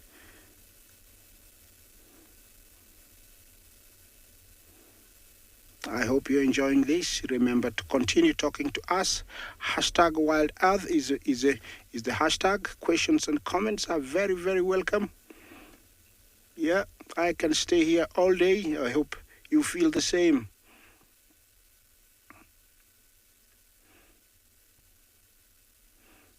Yeah, the other one has disappeared off to the left. I hope she's gonna come back, but looks like they've gotten comfortable. This is a cat that usually, like I'll repeat again, disappear very quickly. The area where she has given birth, it is a very nice spot with enough cover. So in case of any threat, the little guys can just go in and hide quickly.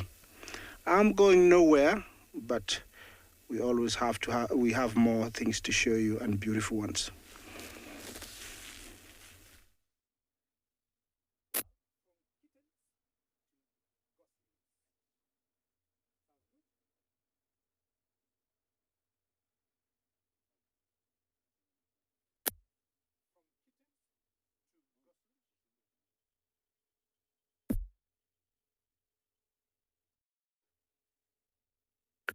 From kittens to goslings. From kittens to goslings. How does that sound? From youngsters of a mammal to youngsters of ducks. And I have not seen this pair of the Egyptian geese, and I'm counting 1, 2, 3, 4, maybe 5 goslings. And very, very hungry goslings seem to be feeding, and either the male or the female keeping an eye, and the other partner definitely showing them what to do, what to eat. And I'm thinking currently they are vegetarian. That is what is on their menu. And most likely they're just catching some seeds there from the plants, or some planktons that could be floating in the water there.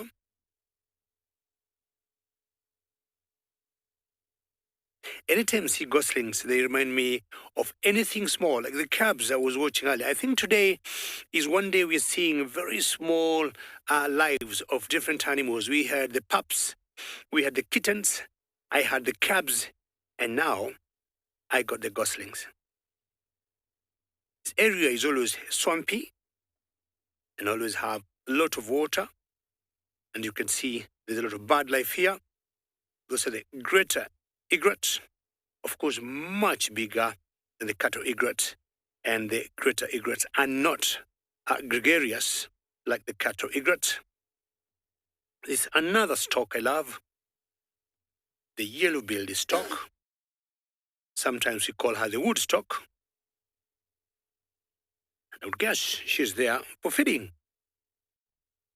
She doesn't look to be in an angle or in a body posture for feeding. Either she's having a little rest, but they'll always feed in areas that got a lot of water.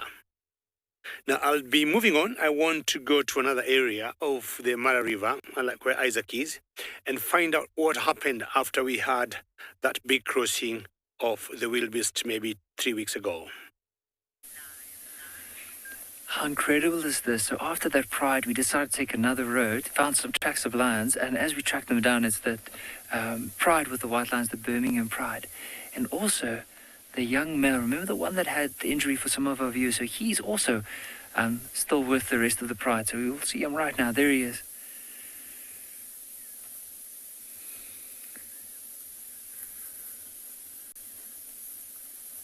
So they're right here.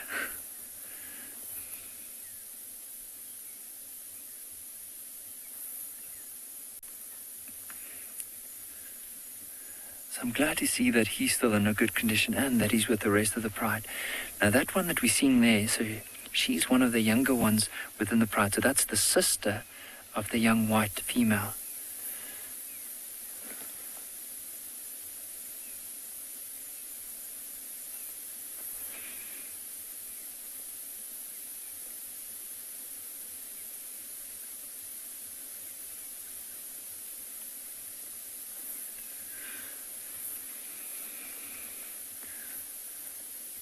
As all of them are moving on, that young white male, now he's moving off to the right. So I'm going to lean out of the way so you can actually see him.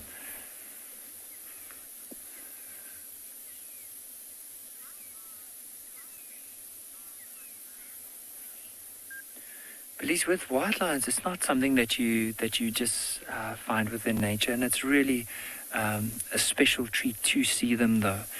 Now, to give you an idea, in this area, like white lions have been recorded here for at least the last 400 years.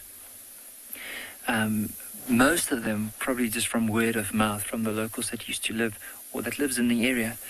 And all I'm going to do before I carry on is I just want to move slightly back. The other male is just lying on this side of the tree so we can see him.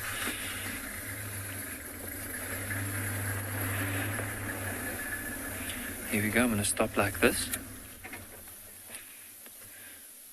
What I might just do is try to see if we can reposition a little bit here because of the angle at which we are trying to look at him.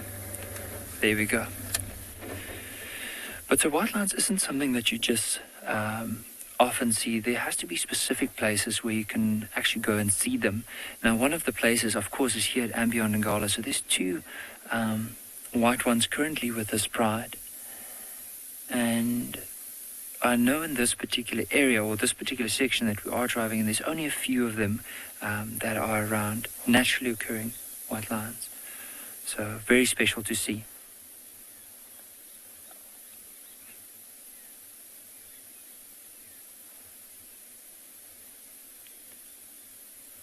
Now what I'm hoping for is that his sister's the lioness with the two young cubs. And we've been following her tracks as well, and I'm hoping that this pride will eventually join up with her.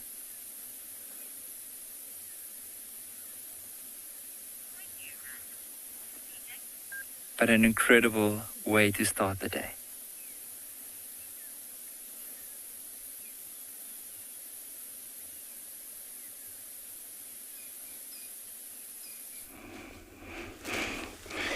Yes, sir.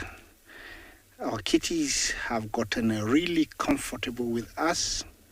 They have no care in the world, and the only thing and the best thing they can do right now is sharpen their muscles, which they will highly need in the future to bring down their prey. All that wrestling is part of skills. They're learning how they're going to strangle and wrestle small prey. Wow, how cute is that? This is wonderful.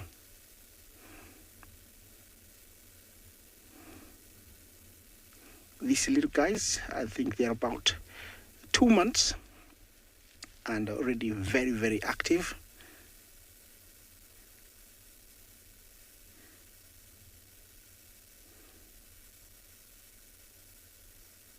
They don't have a care in the world. All they can do right now is play. This is really beautiful, guys. Remember to talk to us, #WildEarth. Questions and comments are very, very welcome. I hope you're loving this. It's coming live from the Masai Mara, the Mara Triangle in East Africa, Kenya. The weather is just beautiful. I can never ask for any better weather like what I have right now. It's just warming up. Looks like it's going to be a very hot day, but at the moment, all is good. Yes, the mom still is very wary. Every now and then he gives me that eye, like I'm watching you. And the little guys, the same. But I must say,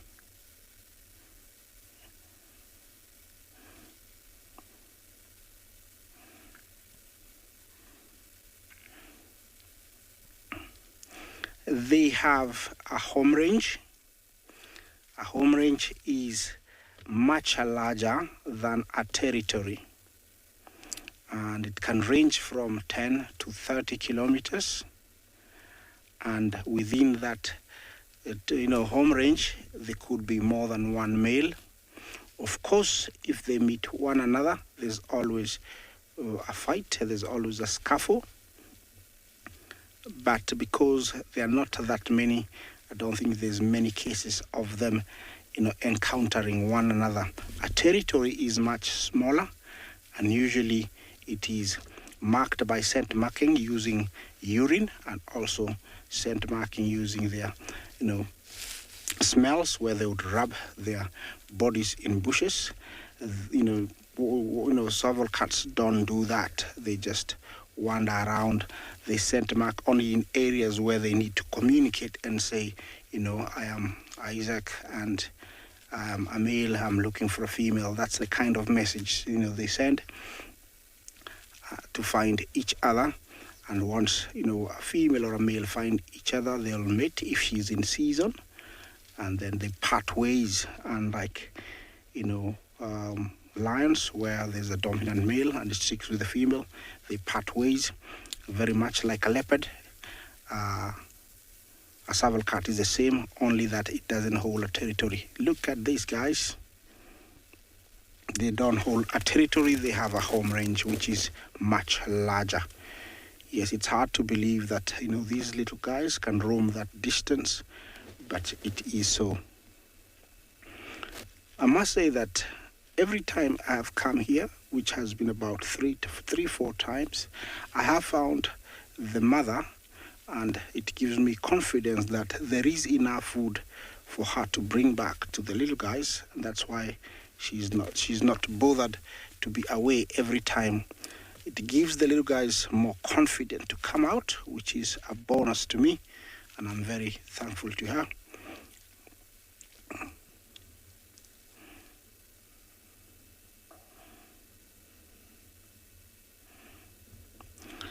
Sylvie, you say, how long does the kittens suckle? He said they suckle up to a month, but I have seen, little ones suckling at the age of around 3 months.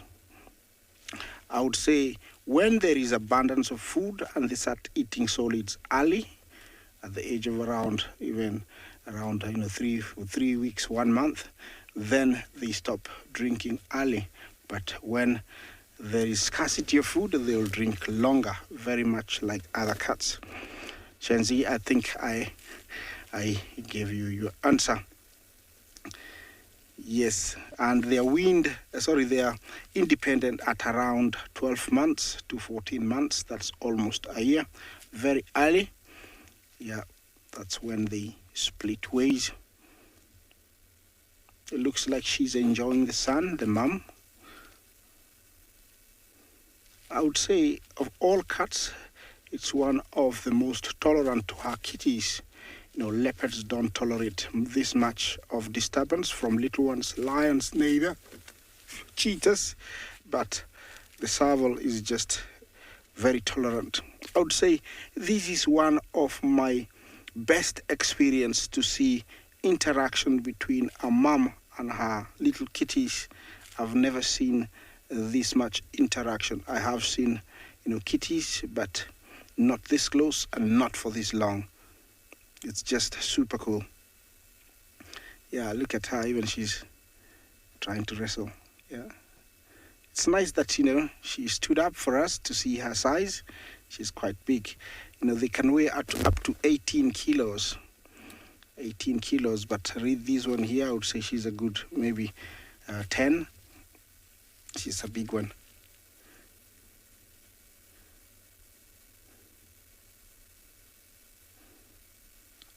They sometimes look, when you look at them, from the side, they look like a miniature cheetah.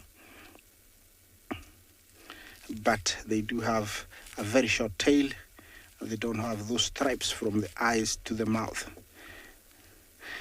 Well, I've had a very good time with these guys. I'm going to stay a little bit more here, then move on, while I'm sure we have something else to share with you.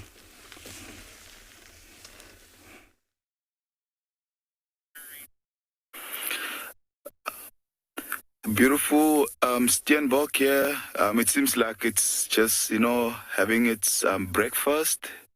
We actually just got here about 2-3 minutes ago, and just observing this beautiful animal, just, feeding, very relaxed, quite alert, and looking around.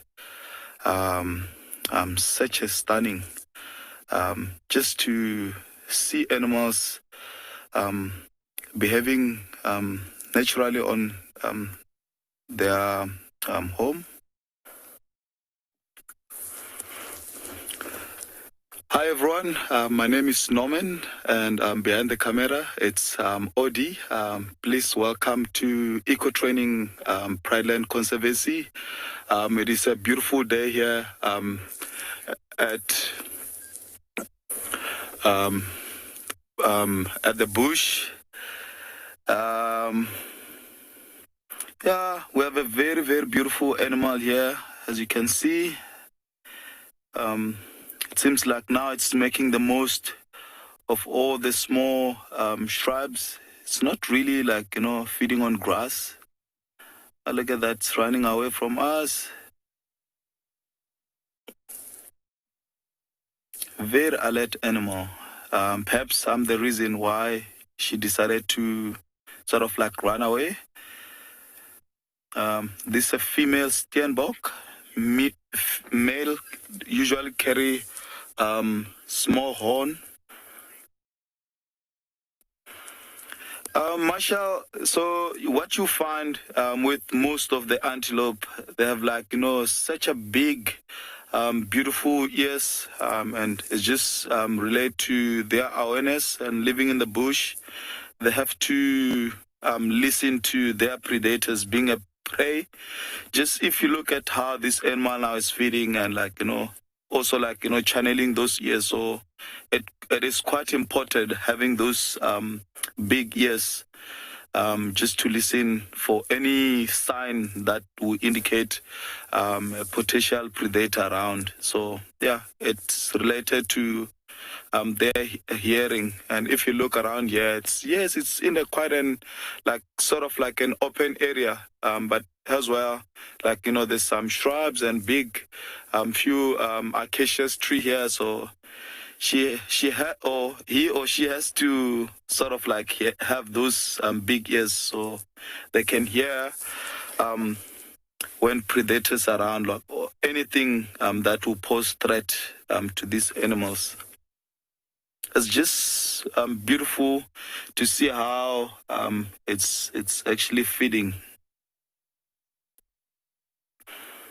Usually a male will have horns and a lady, and this is what you will commonly find with our antelope in general. So male carry horns, just similar to like an impala, and then female no horns. And basically, like if you look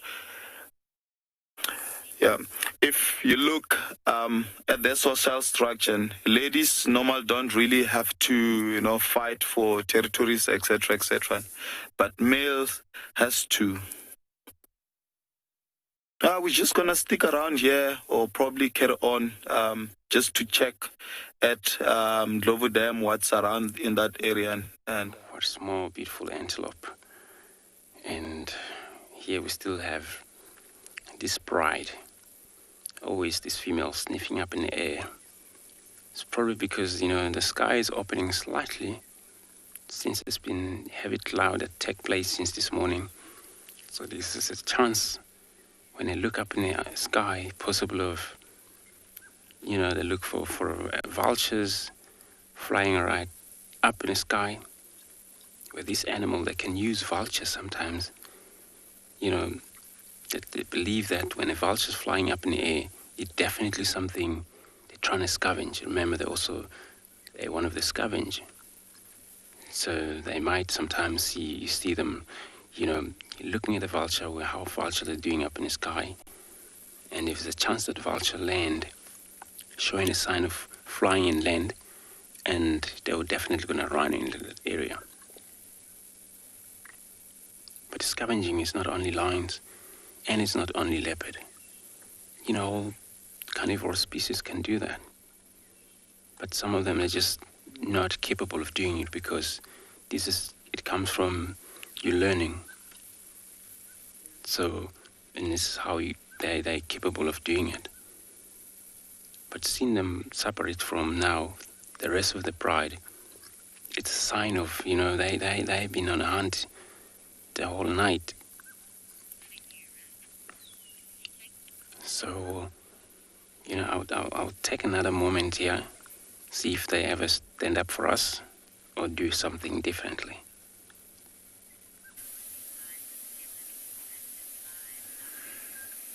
we managed to find that lioness with the small youngsters. So she's joined up with the rest of the pride. And of course, this is not her at the moving at the back. This is one of the youngsters from the rest of the pride that's actually just playing with those young cubs.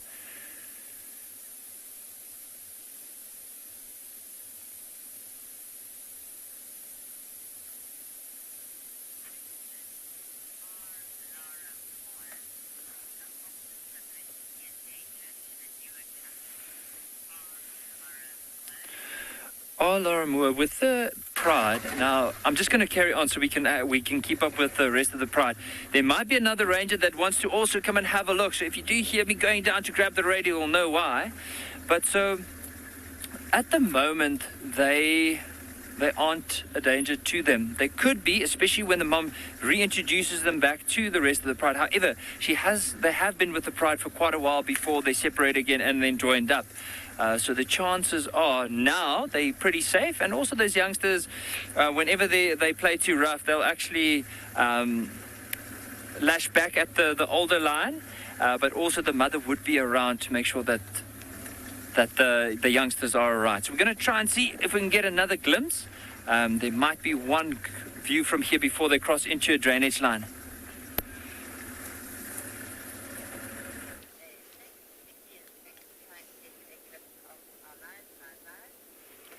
Right, earlier on we had a very brief view of a hippo walking into the woods, and we really believe this is the same hippo. He's a male, and apparently, you know, it's getting hot now, and you would be expecting hippos to be back in the river. But sometimes we see them out in the open during the day, just browsing or maybe wallowing in this kind of muddy pools.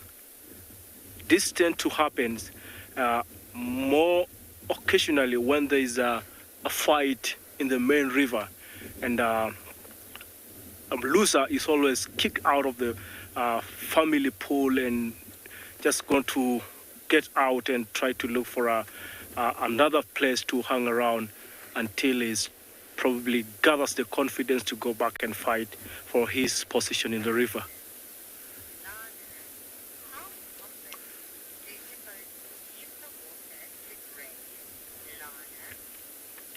Lorna, during the day, hippos will always be spending the time in the river. But every other night, they must get out of the river and go out grazing in the fields. So basically what happens, I mean, the entire night, they'll... Right, we're losing few of the hippo. Is just getting into the bushes now. And, we'll love to get our viewers back to what is happening in other location.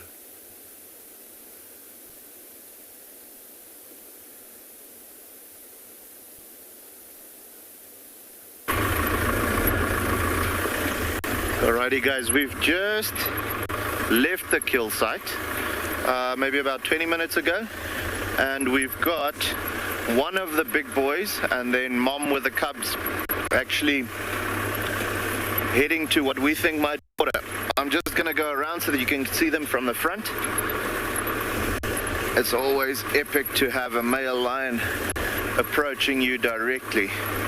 And then you can see those beautiful eyes also coming straight towards you. Look at... Sorry for the bumps. Look at this.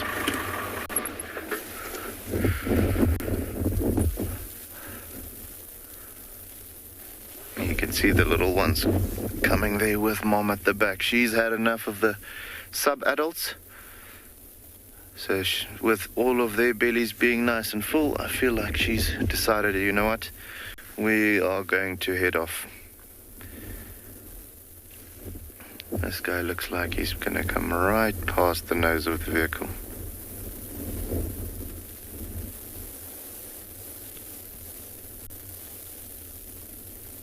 Yeah, this is beautiful.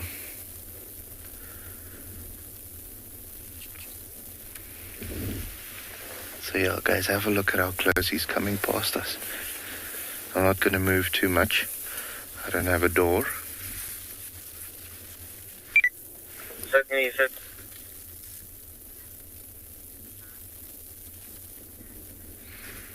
So Jasmine just had a question.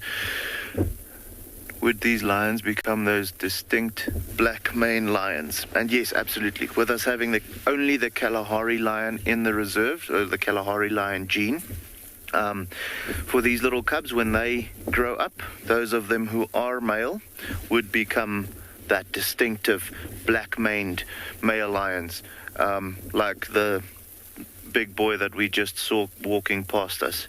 So absolutely, when these little guys grow up, those of them who are male, which is, I believe, I'm just trying to see, this one that we're looking at right now looks like it might be a little boy. So he's going to become one of those, massive males with a big black mane around the neck. So yeah, absolutely, guys. The Kalahari lions are known for that black mane development, especially around the neck and chest area, but also specific about them is you always have them having the mane, well, not always, but most of the time, have them having the mane develop all the way, almost to their belly button, some of them, but I'd say maybe the sternum. So very, very impressive lions to always see. That's just beautiful to have them around. And it's just a gene thing, it's not like there's something different in the water over here or something like that. It's just their genetics that's causing them to develop that black mane.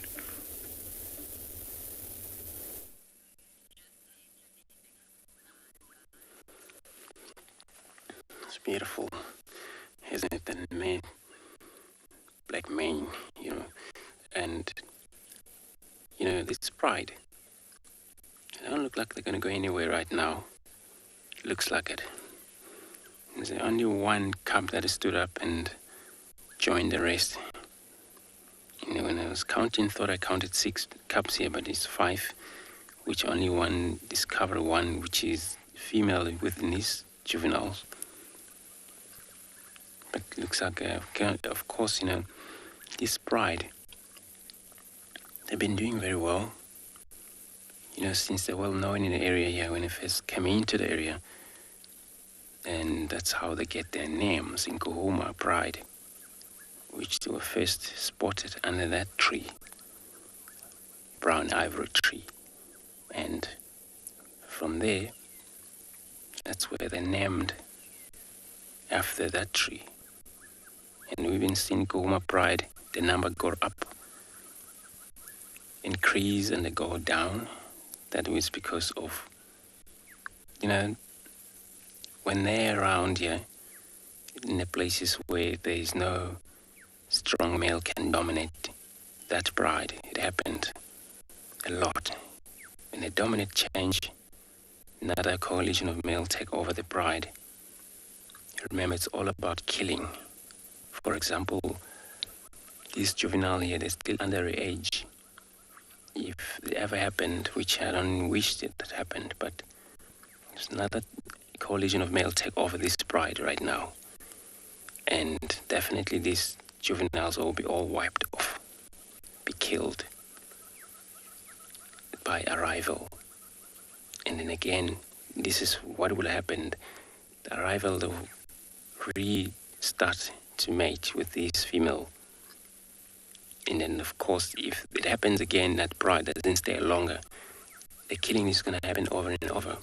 So they need a strong pride that can dominate. But I'm happy.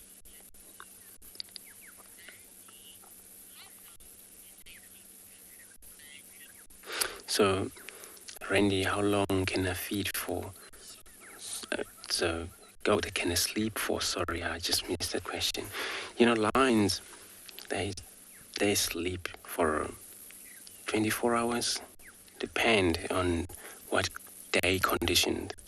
So we now talk about a little cloudy, but again here they're all spread up again. So it happens when the other prides show up, it happens they will get mobile again or lead them to specific area where there's a kill, whatever happened there. But if it's not that, possibly this pride will be lying here the whole day. Not sure when they got here. We're just tracking them and find them lying down here. It's probably maybe 4 hours, 5 hours they're lying down here. And then they'll wait until it's possible for them to move. This is probably when the other pride get back here. So lion can sleep for longer. They're the longest sleeping animal, cat, compared to leopard and the rest. Some, I think it's because of, they're big cats as well. They don't like getting around too much, especially if they're on their own home range or territory area. This is when now they take it easy, call themselves their home. Nothing can disturb them, and they can just chill as much as they can. So yeah, this is what I think is going to be happening here the whole day.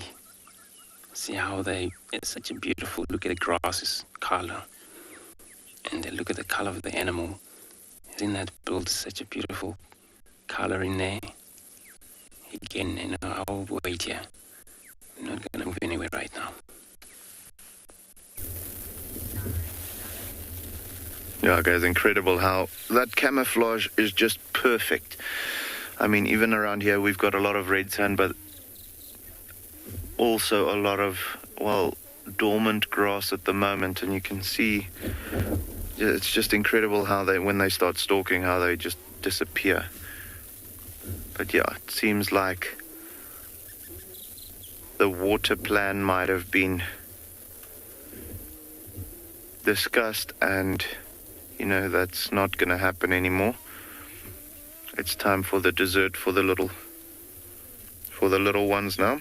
Full belly of meat, and then now some warm milk. It is quite a chilly morning this morning, so interesting to see them lying in the shade over there, but they have just moved quite a bit, and they are digesting all of that meat. So they're creating quite a bit of heat themselves, but just in time for a little bit of a pudding, if you want to call it that, after breakfast sweet.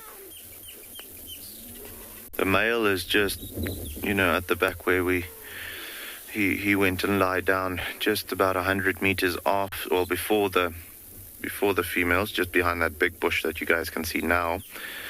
But yeah, always a treat to have the female with the small cubs. Strange enough, she's come back to exactly the same spot where we had them the other morning.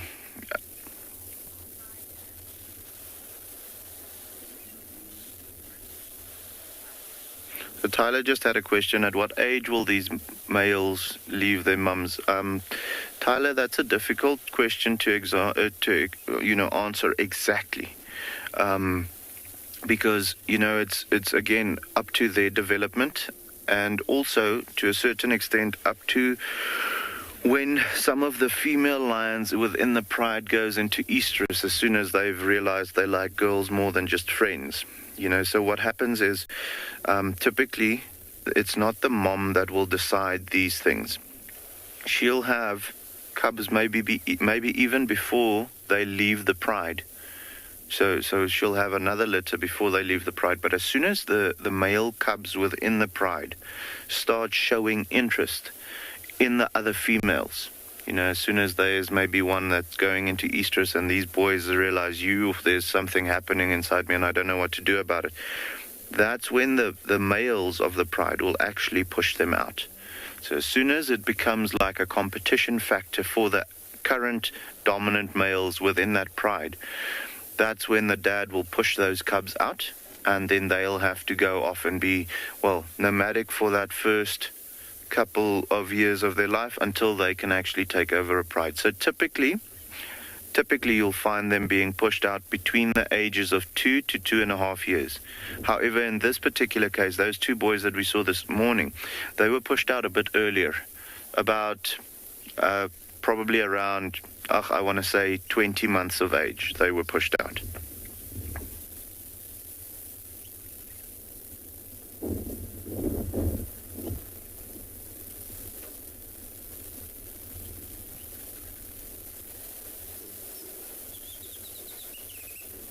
Come, Bex.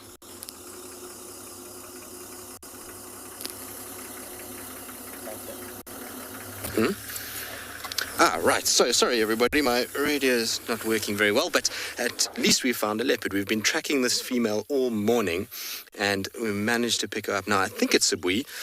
She's just crossing, unfortunately, the southern boundary at the moment, so this is going to be the very small view that we're going to get of her, but hopefully it will kind of, maybe she'll turn and come back towards the road. Pretty sure it's Tswalu, and like I say, I haven't really seen her nicely. We just kind of caught her tail more than anything else. So now that you guys can actually see her correctly, that will be good. But like I say, she's been walking quite a long way. We tracked her from Treehouse Dam. In fact, that's awesome. She looks like she's coming back to the road, which is really good news. So I think what we're going to do is just turn around quickly, which will be nice. Obviously, don't want to just cut the people off that are also in the sighting, so we're going to just go around.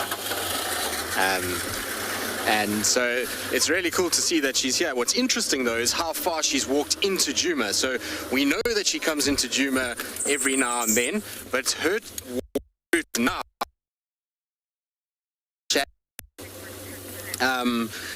and the way that she kind of used to walk and her old territory, and then Thandi used to use that exact route that she's walked today. So she kind of goes from Treehouse into the drainage line of Elephant Carcass and then turns southwards.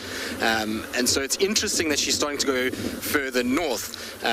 We're starting to see quite a big sort of mix of female leopards now. Beaks, I'm going to go around so that we don't have this car in. She's kind of walking parallel with the road, which is very, very nice of her, all things considered. Are you going to come back to the road for us, girl? She's just here on our right-hand side. Looks like she's going to scent mark at that tree there and then hopefully come round it and back towards the road itself. But I'm intrigued by how far north she's pushing. I suppose it makes sense because remember that she's got cubs at the moment, which means that there's a young male and a young female, and she's going to have to make space for them in some point. She also had a female prior to those, which also gets seen to the south of where we are. And so I suppose she needs a little bit of space in order to let all of these offspring, particularly the females, gain a bit of a territory. I'm just hanging back a little bit because I was hoping that she's going to come back towards the road. I don't want to kind of drive parallel with her because that will stop her coming back onto the road itself. So if we just hang back for a few seconds, hopefully she'll kind of think that it's easier for her to walk on the road and then start to turn a little bit. The only problem is that you find with these guys is that they often like to walk rather on the edges, particularly on this road. There's a big fire break that runs, and that fire break is often housing all kinds of prey animals. I think let's go forward a little bit. All kinds of prey animals like impalas, steenbok, duiker. And so if she walks on the road, she gets seen pretty easily. But if she walks just in the thicket, it's a lot easier for her to be able to stalk without anybody sort of bothering her too much. Oh, there she is. She's quite far in front. Cool to see. I'm so excited. Hey! Like I said, it's been a long morning of following tracks. And we were kind of getting better and better tracks as we were going. Actually, she popped out a little bit south of where we were, which is good. There we go. Oh, isn't that beautiful? I never get tired of seeing these guys. And she's got really cool spots, quite tightly packed together. Not very, very large spots. You find leopards obviously have different spot patterns, but each lineage typically has these kind of differences within them, and hers are quite tightly packed and dense together. They make for a very, very beautiful coat. Oh, that's cool. What a treat.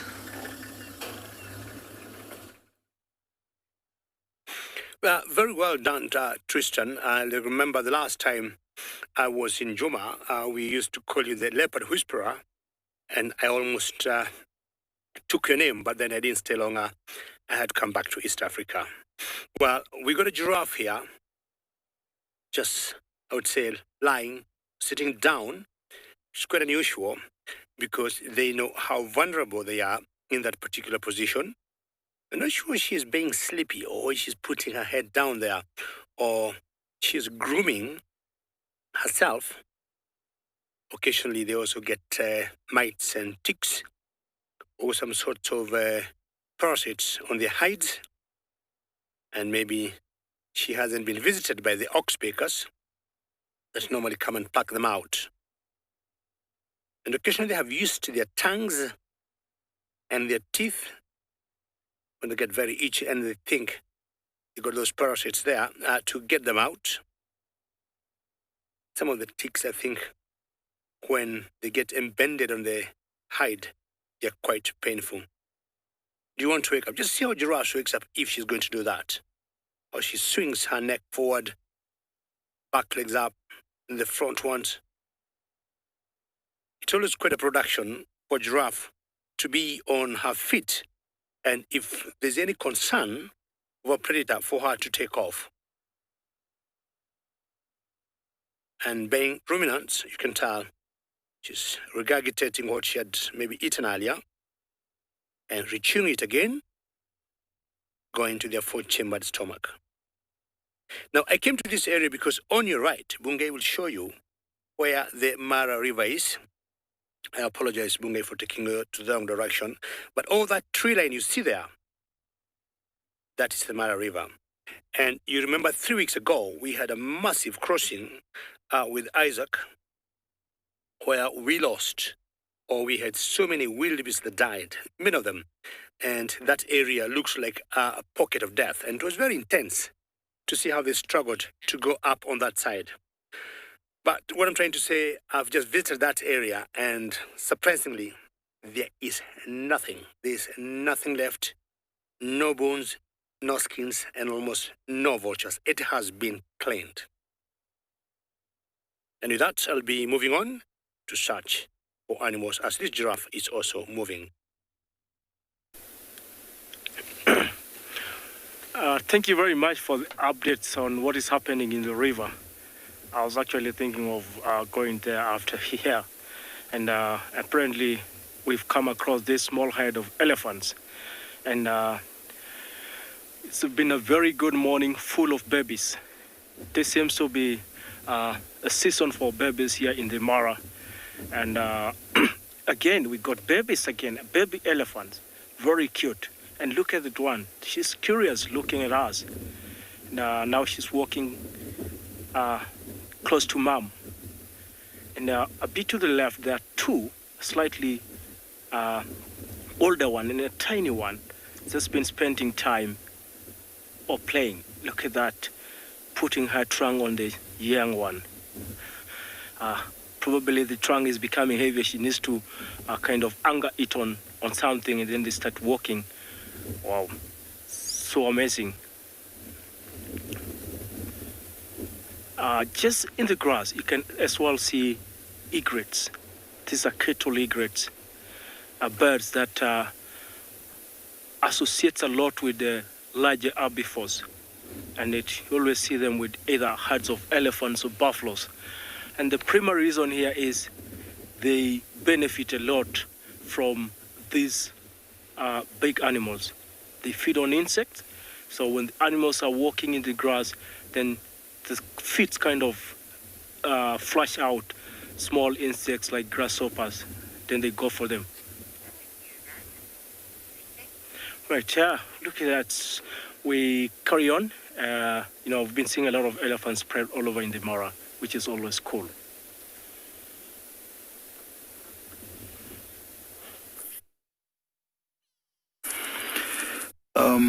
So here we have a very beautiful giraffe that looks very thirsty.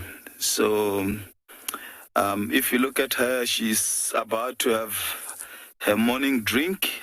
We recently had like impala drinking and left, and also had one female warthog that also drank and left.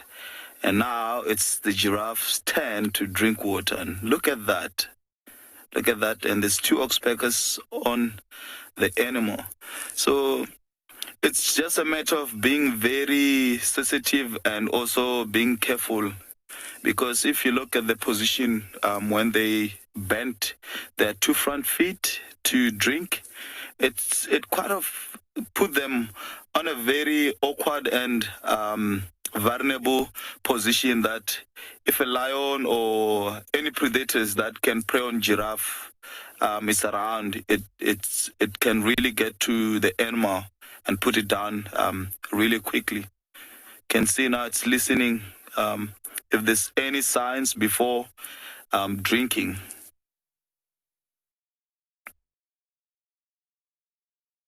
Come drink, yeah, it's okay. And now she's walking away. Okay, maybe checking and turning back again, making sure that, all coasts are clear. She seems quite alert as well, like with a very big tummy. This could, if you look at the belly as well, this could mean that she's possibly pregnant. Oh, look at that ox peck as well, cleaning all the ticks just on her back. A giraffe with white socks. That's something that me and OD, we noticed about this giraffe.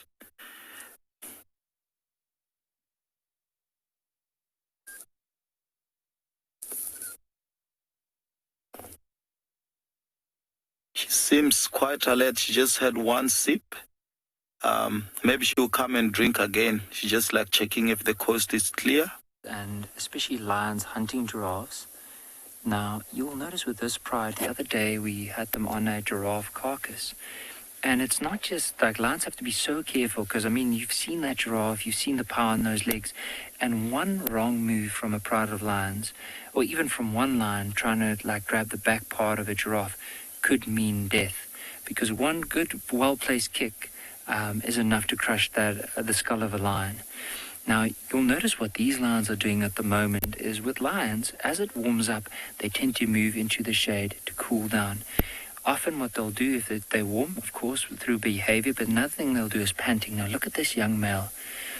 You'll notice his head is up, his mouth is open, and he's basically facing into the wind and taking large, deep breaths. And that all just helps to cool him down.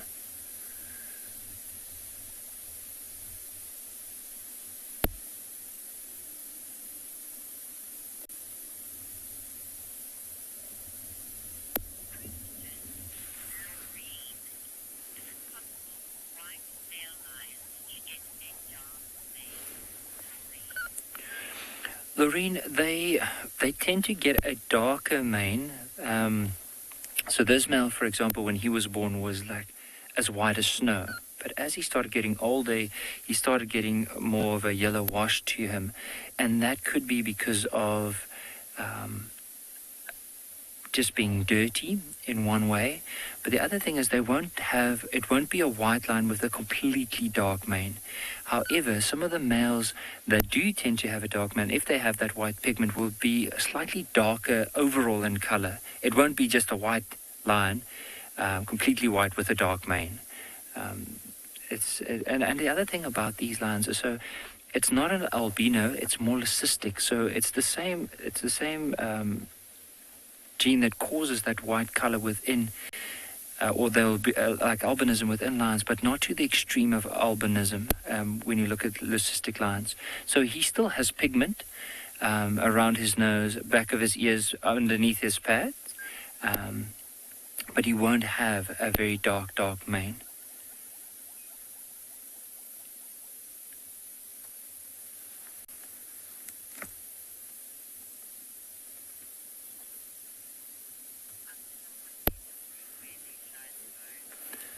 I'm just going to duck my head out of the way so you can have a look. So the rest of the pride are just off to the right here.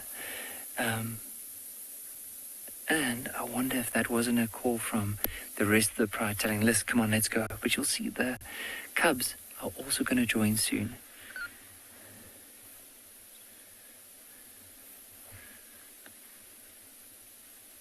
So just notice there.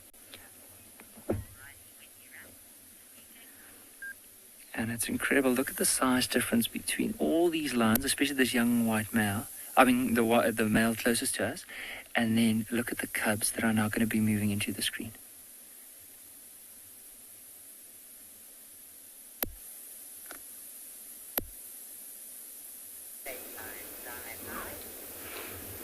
Right, our baby elephants are actually this one on the ground, and this is not like she's actually sleeping, but they're simply engaging in some child play.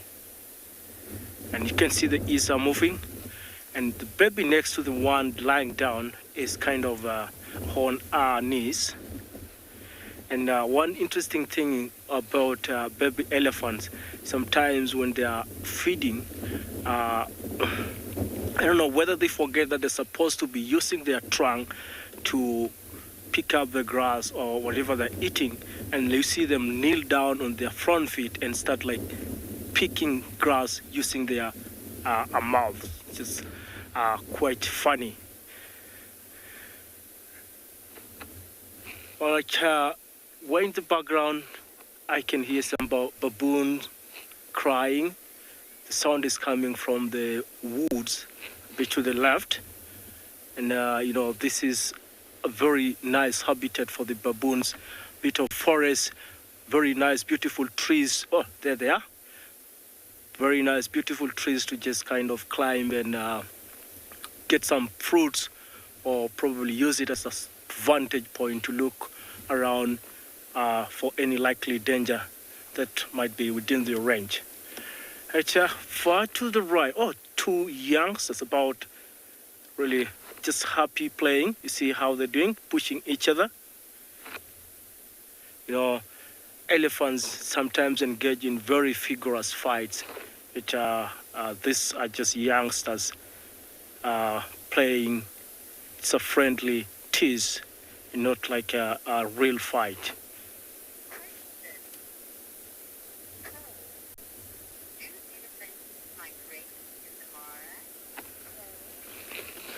Paul,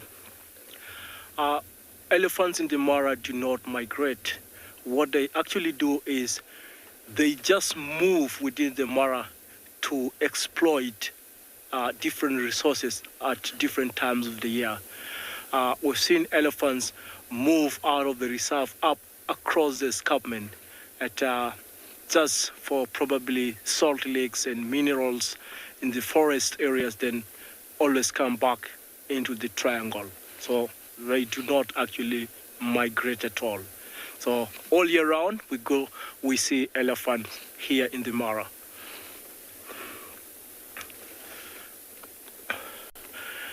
Very pretty, beautiful watching elephants.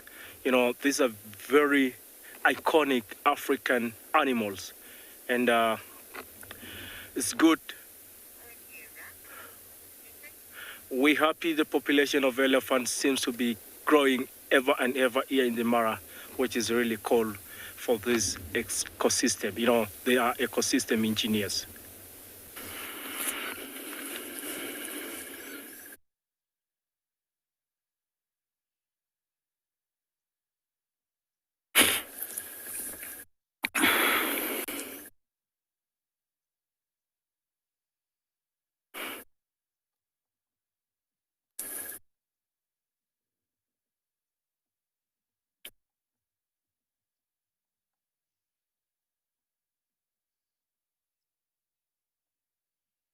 There's some nice quillian on that tree. They're flying away now. Such things give us a little run around. We actually got some nice ones over there.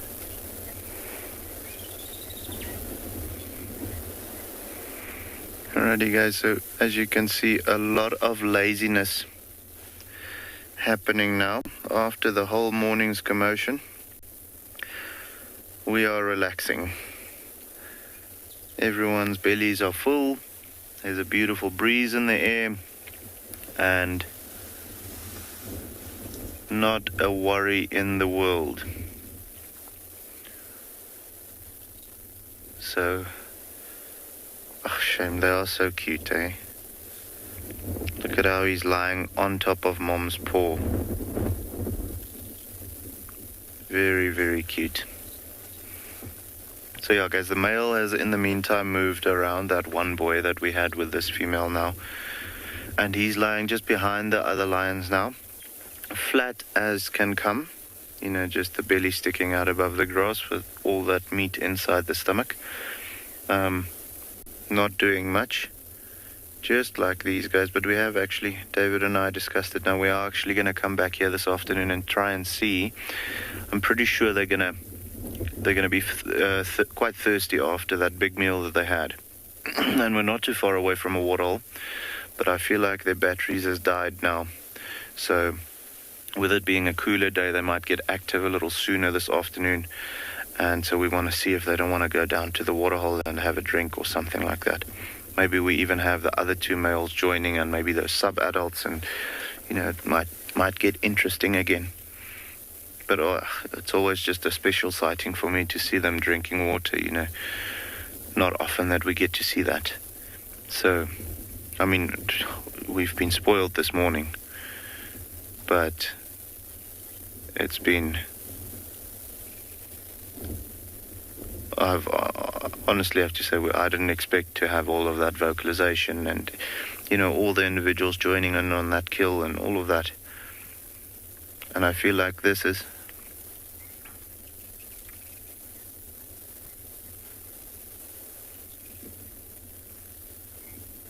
So Angie just had a question, does the mother lion have help when hunting for food for herself? Angie, depending on this age of the cubs, that initial stage, you know, when they are very young, let's say from when they are born up until about 3-4 weeks, you typically find the female operating by herself. She'll occasionally join the other females and hunt and eat and then return to her cubs, but normally you'll find her actually hunting all by herself. They'll go for smaller things. We've got quite a bit of spring hare in this area, which is actually a rodent, but so they look like a mini kangaroo, or let's say a wallaby rather. And so they are nocturnal, and you'll find them going for that quite often. You know, smaller meals just to keep her going while the cubs are small. She'll also hunt larger things. I mean, they're perfectly capable of taking a blue wildebeest or an oryx or something like that by themselves. It just always helps to have the pride members doing so. But in those initial stages of the cubs being born, when they are not very mobile yet, you'll find that the mom hunts mostly by herself and occasionally joins the pride on a kill or so. But however, as soon as the cubs get to where we are now, 4 months old, or let's say she introduces them into the pride at around about a month to a month and a half, then you'll actually find them hunting together and, you know, acting like the team that they are. So yes, then she definitely does have help when hunting.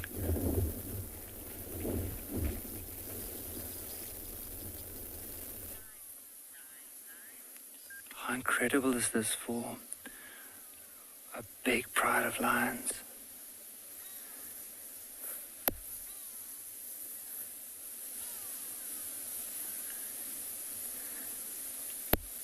You can actually just hear them moving.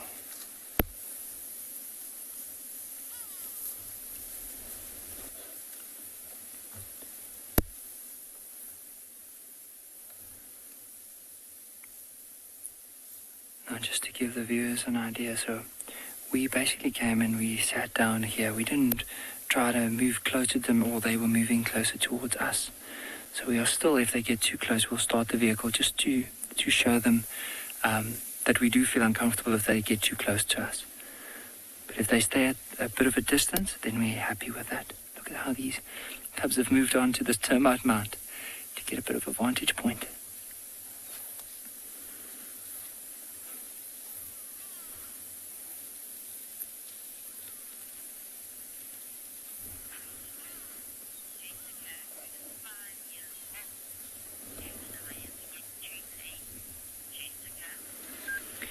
Jessica, I'm not too sure. I do know, though, we had a discussion about it the other day, that when the younger lions, whenever they teeth, so when they're born, they don't really have teeth. But when they get to a certain age, their teeth starts coming out. And when that happens, it's quite sore for them and they can get high fevers. It's really dangerous because lion cubs can actually die because of infection due to that. So maybe, I would say, there would be some toothache. But also you'll see an old lion could possibly be quite grumpy, especially if there's a sore tooth. So what do we want to do? Just give these, before we start drying, just give these youngsters an opportunity to join up with the rest of the pride.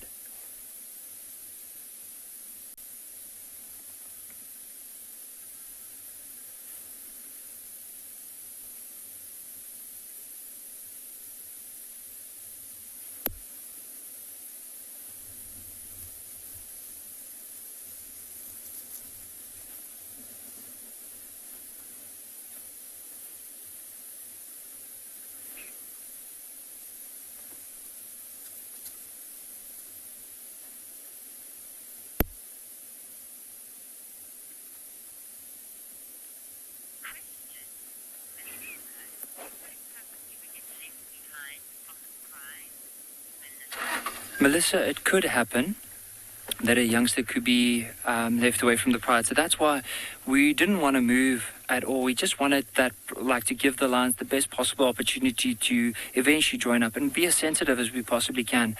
We always look through the viewpoint of we are the spectators here, not the animals. So we try our absolute best not to influence their behavior too much.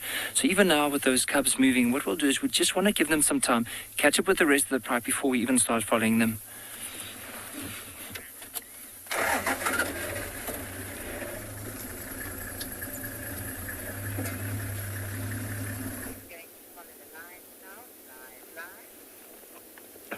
Oh, hammercock flying above into the trees. We've got a very beautiful bird here. You know, hammercocks, pretty common. But this one, the one we've got on our camera at the moment, is a bird that we don't happen to see quite often, but they are available here in the Mara. It's one of the biggest stocks we have in the world. It's called a saddlebill stock. Very beautiful. Look at the bill. She's been staying on the same spot, digging into the ground, looking for things. Saddlebill stocks feed mainly on fish, frogs, and small other amphibian in the grass or in wetland areas. Wow, that's so cool. Look at those pink markings on her knees. Oh, his knees. This is actually a male. Sorry. The difference is females are slightly smaller than males. But the easiest way to distinguish, because, you know, it's not always easy to pick that size difference, is actually the eye. Look into the eye. Females have yellow, bright eyes, while males tend to have a very black eye. Wow, long, look at those long legs. So it's kind of black thighs, pink knees, a black flank, and then a pink at the feet, at the toes.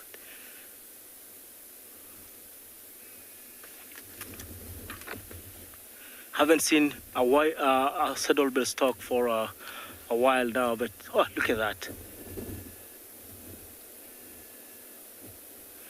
When these birds fly, wow. Ah, look at, wow. Look, that's amazing. Look at the takeoff.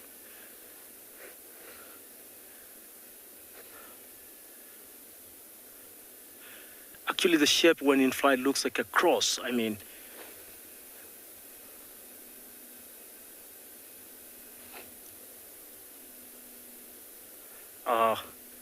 probably this could be going to be my favorite sighting this morning. Got up.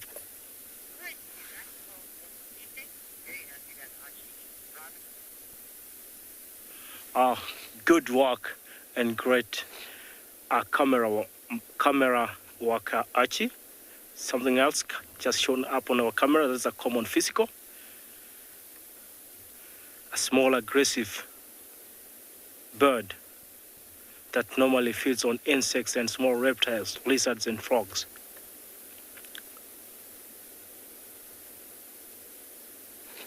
Archie, thank you very much for putting that common fiscal on the camera. I was so much into the saddlebill stock.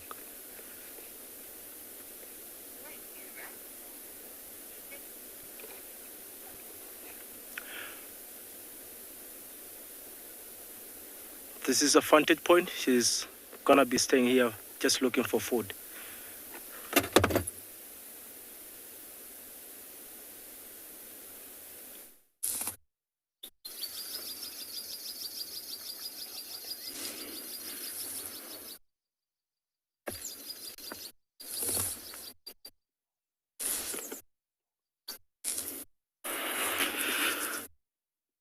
Look what we have here. So we have about 5 zebras that are drinking water just right here at Ndlovu Dam at Pridelands. Also, the giraffe decided to come back as well. It was clear that this giraffe could possibly hear some noise that from the other side of the banks. We also had like an impala herd that came and drank here and then left. And also the giraffe, left the dam and then decided to come back when started seeing these zebras drinking water. And it seems like she's enjoying the water. Look how she's, just licking on her, around her mouth with her tongue. Beautiful. And if you look just below the giraffe face or chin, you also see a vervet monkey on a distance there, just like feeding on like some plants. I cannot really see what it is, but it's a beautiful scene here at Ndlovu Dam. Zebras now like slowly starting to head off to graze again. And yeah, it's a beautiful scene. You can see good, healthy, something gave them a fright. I'm not really sure what it is, but we've seen there has been like some tension around this area. The giraffe was quite alert.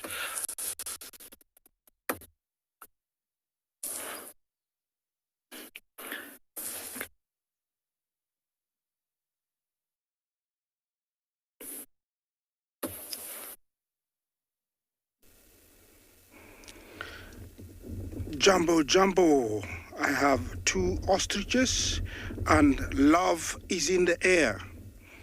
This is how they communicate. Actions that are stronger and better than, words. Closer to us is the female. She's very interested. And the male is on the other side. He's doing his impressive mating dance. He's opened up his wings and really head low. It's like being submissive and saying, I want you, I love you, I've always wanted you, without using words. Usually, if the female agrees, she'll present herself to him by lying down.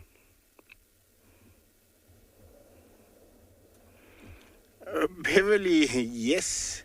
Love is in the air and love dance is in the air. Look at that, guys. I hope you're enjoying this. You really get to see this. Thank you, James. That is amazing. Look at that. Yeah, you really get to see the wings of an ostrich fully spread out. And there's only one thing that can make him do that. It is a female. And she's not very far. She seems to be interested also in him. He likes him. She likes him. And let's see what's going to happen.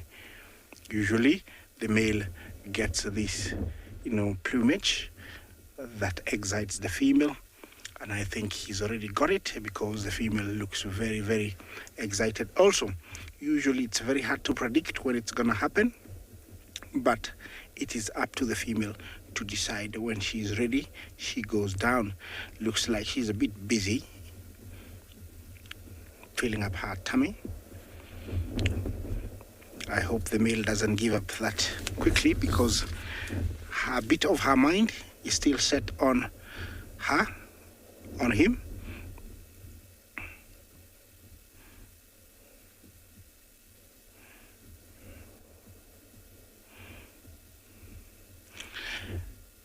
Is it Miguel? You ask if both male and female ostriches same size. Males are slightly bigger. They weigh up to around 120 males. Females, I would say they're about 100 to 110.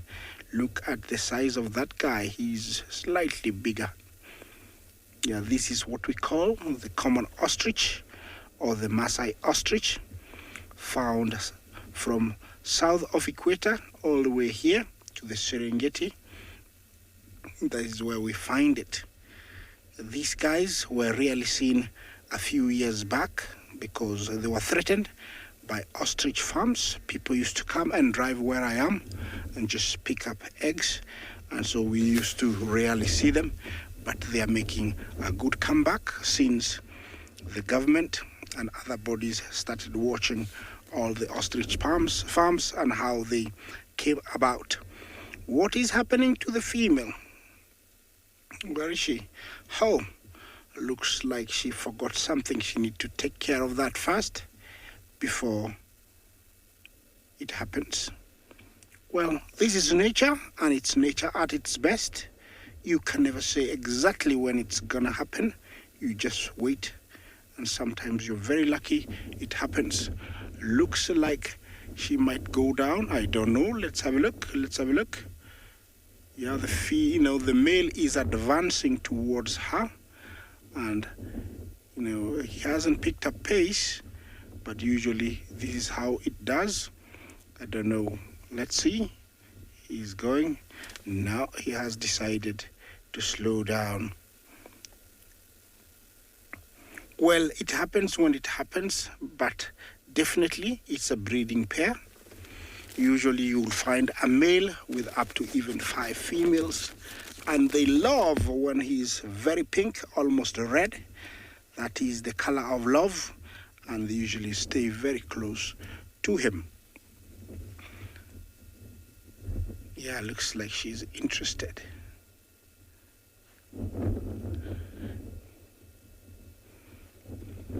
Yes, I'm gonna stay with this beautiful pair for a little bit longer, and if anything happens, I'm sure I will let you know.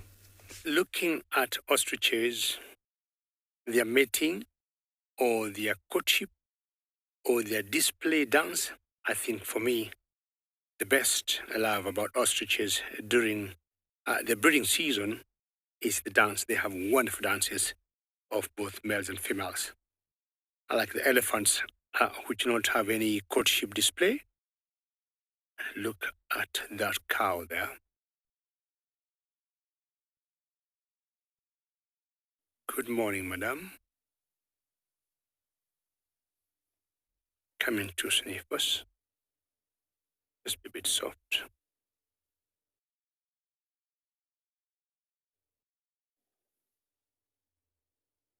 Do you want to have a drink? Because she's investigating us, and more so Bungay than me. Bungay is on camera. She's happy with Bungay. Heading away. So long as for elephants you hold your ground, you're quiet, switch off your vehicle, you show them a bit of respect. It's all what I say, Hakuna Matata. Got a few there. They're just trying to cool off themselves. They're just picking some water from that puddle, and that one is on the run, the young one there. Typical of youngsters of this age. Definitely less than 2 years. No tusks are popping out as yet. You can't even hear them walk. You can hear them approach the grass.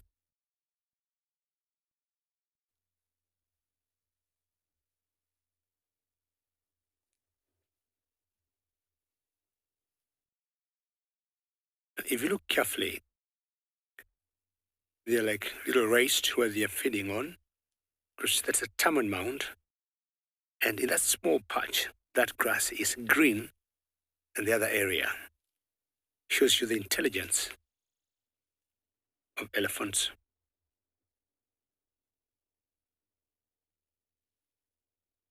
Super get eating. Very good camera work from Bungay.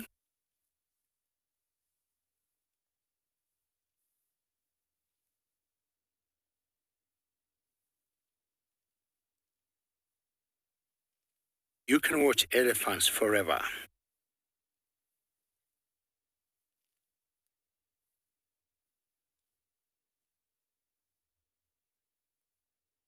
Adam, that's a very interesting question.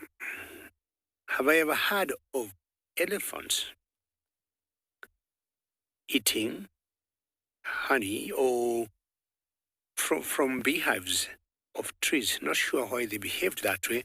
But Adam, I have never heard of elephants eating honey. No, I haven't. The only closest I've seen, elephants will go debunking trees and trying to eat the cambium. But elephants eating honey, I am going to ask Isaac, or maybe the other of my colleagues. And I don't know that Bungay, you have heard of that before, have you? Bungay says he doesn't even wait for me to finish asking the question. He's saying he has not heard of that. But Adam, I'll find out. I mean, I might ask Tristan, Andrew, and know whether any one of them have heard of that or have seen elephants eating honey. I can't rule it out. Who knows? They might have seen something. You see the behavior there of the cow. She might have picked something that they're not very comfortable with, and guessing she's the matriarch, she just gave them the message. Let's pull back a bit from here. Now, I've come to this particular point because I'm trying to investigate or find out if I will catch up with baby Jasiri. The road, and you can see the one is now lying down on top of a termite mound, probably using it as a slight vantage point.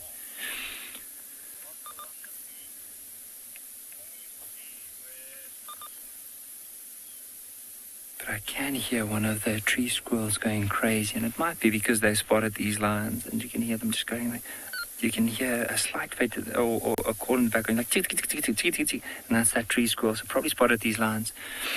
Now, if we give it some time, let's see where they settle in for the day, and then if they decide this is where they're going to be staying, we'll come back later on. But let's quickly head across to Isaac.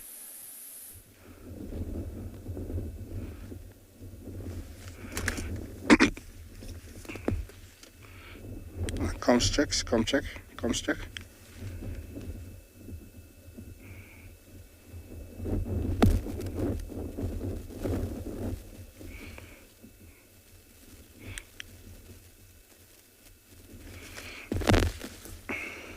Well, we have two stallions here who are trying to square off. Yes, we have two stallions that are trying to square off here. This is a serious fight. They're trying to get each other's neck. Look at this, guys. The one has bitten the other one's ear, and it's holding on to it. Yeah. Somebody has come. This is a very serious fight. Usually they try to bite each other's legs. Yes, they're trying to bite each other's legs and neck.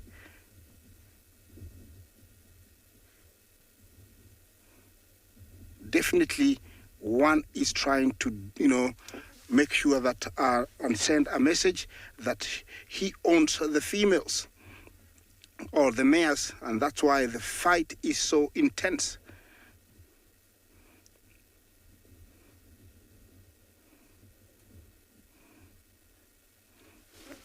Usually it can go on for up to 15 minutes, and usually one gives up, and the dominant one gives a chase, usually for quite a distance, to make sure that the other one has given up.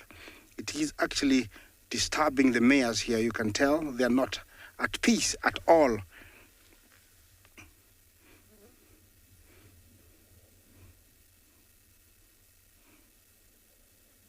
Yeah, these zebras are equipped with, 4 canines for fighting, and they're very sharp, and that's what they're using to try and bite each other's necks.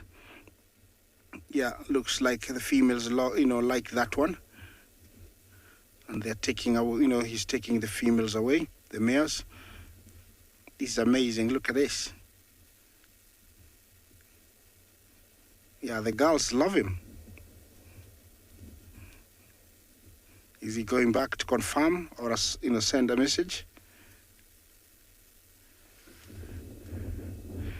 Yeah, looks like he has sent a message home that he owns the females, or is it gonna start all over again?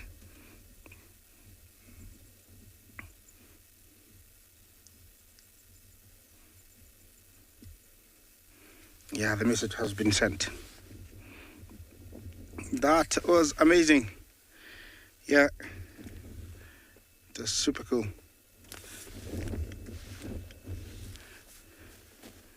Yeah, remember to talk to us, continue talking to us. What are they saying here? Yeah, hashtag Wild Earth is a place to talk to us. Miss, questions and comments are really, really welcome. Yeah, I think that guy is running back towards his girls. He wanted to take away some more, but he wasn't able to.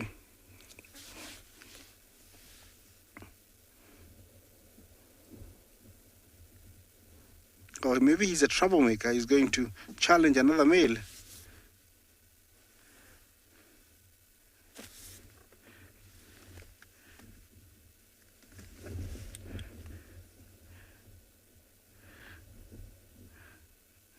Well, looks like he's lost. He doesn't know what to do now.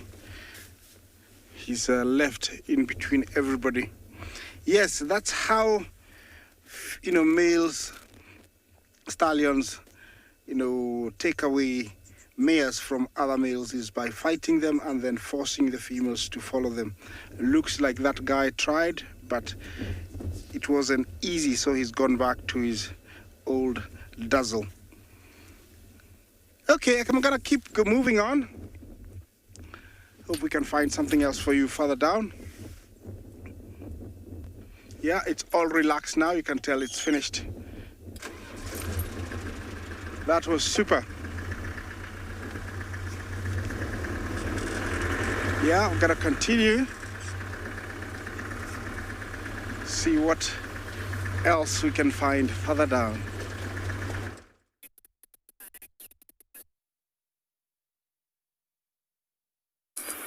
So we are right here at Pridelands with this warthog and some few other animals in the area. And that's really going on here. I'm not really sure, but I think there's a predator around Ndlovu Dam this morning. The giraffe was very cautious and careful around this waterhole, and now we had impala coming in and drank. We also have a warthog. Now the impala is leaving the area, but the warthog is quite nervous, and I'm pretty much sure that there is something that's probably happening in this area. Zebras as well were drinking. After drinking, something gave them a fright. I don't know. Maybe they smelled a scent of one of the predators, a leopard or a lion in the area. And earlier on, we had that spotted hyena that was behaving quite strangely. But you can see on this warthog, he looks quite stressed, and I'm very much sure that it's not us, because if you check where our camp is based, it's just not far from the dam. So I don't think we really the problem in this area. And so yeah, and then is walking away now without drinking. From a distance, it seems like it was a very thirsty animal. He came walking quite fast.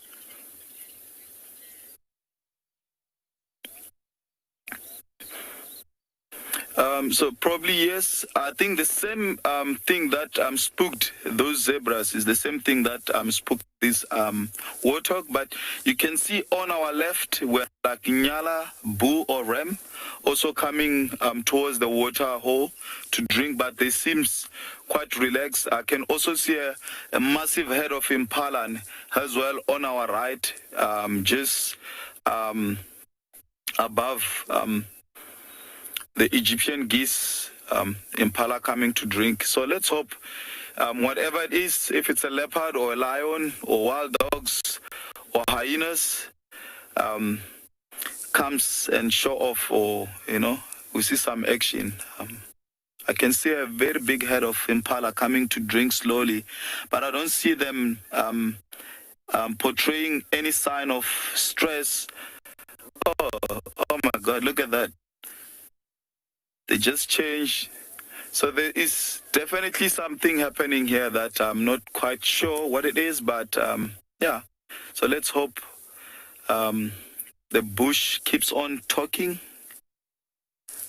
as usual. But it's amazing if you look at these two Nyala ram here, or bull, drinking.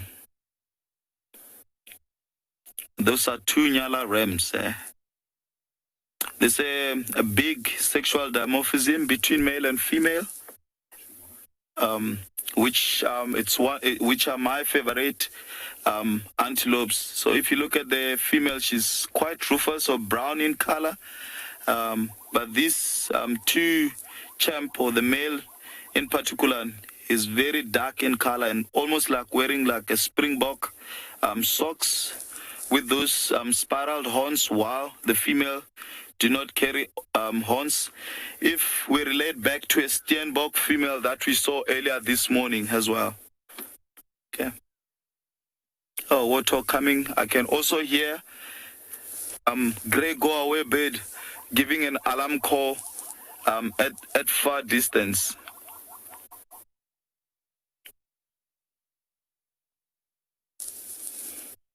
Oh, now the warthog is relaxed. They say in more numbers, it's good in the bush, so I guess now he feels a little bit more comfy with these two Nyalas around here, but the impala still pegged on the more. So let's hope they'll come and drink as well. Oh yeah.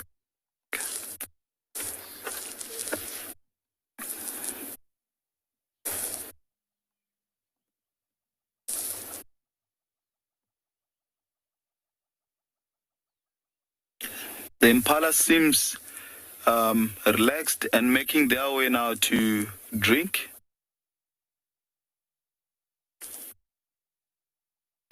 Well, I'm investigating a herd of elephants that I'm seeing from a distance here. And anytime you're by the dam, anything could happen, or you could see some animals.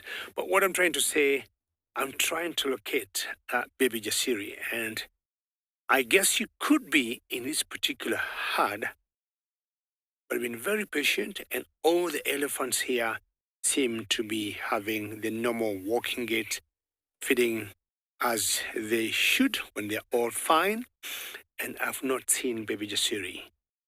For those of you who could be joining us now and wondering what I'm talking about, it's a baby elephant that we picked up the other day with a bad foot, and she has been healing very well. She has been attended to by the vet doctors in this area, and I have been seeing her since we found her every other day, including yesterday.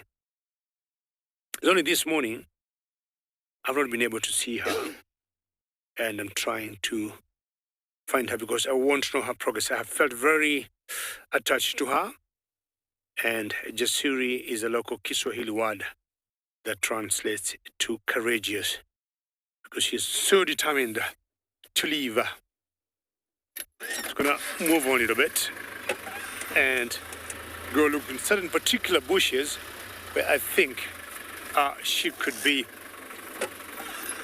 The good news, she's walking a lot. Unlike the first few days where she could only walk for about 1 kilometer, that's it. But what I've found over the last 3 days or 4, she's comfortably doing 5 kilometers.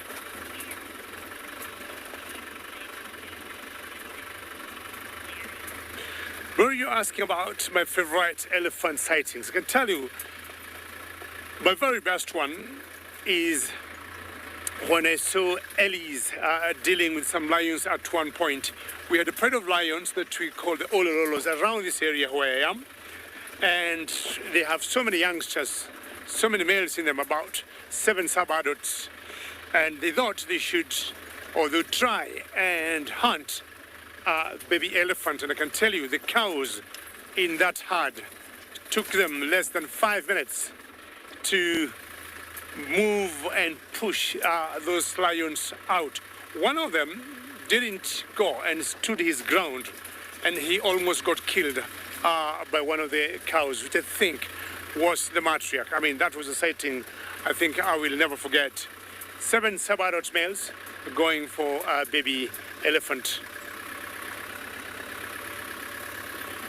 The city most likely could be in some of the thickets here in this orange leaf crotons, and which gives me lots of joy because he is changing her menu from the normal grass to the leaves and vegetation which elephants need. You know, elephants will keep eating everything from grass to vegetation to tree barks, so she cannot keep eating only one type of food, the grass, because with her condition she needs very well balanced food. She needs lots of nutrients, lots of minerals to help heal the broken or the fractured foot. I'm just crossing fingers that I'll be able to see her before the end of the drive.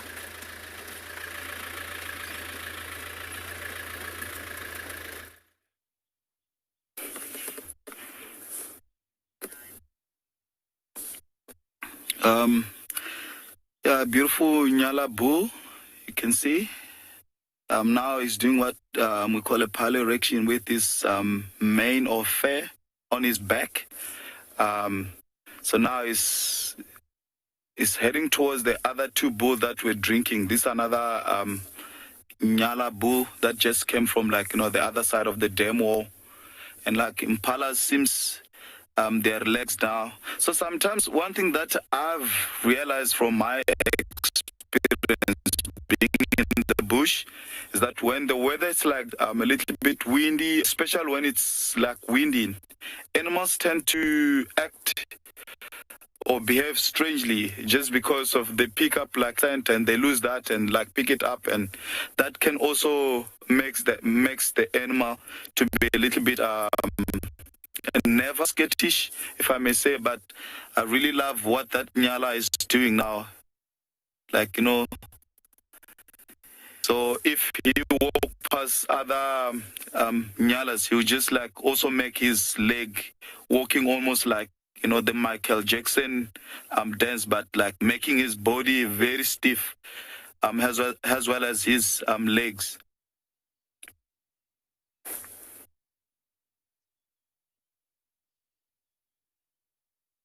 He's just gonna join the other 2 bulls from the other side. Now I see the warthog is a little bit like relaxed,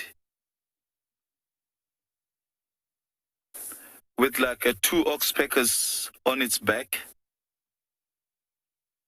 It would be lovely to see a warthog like doing some mud wallowing, like rolling in the mud. Oxpecker drinking water there.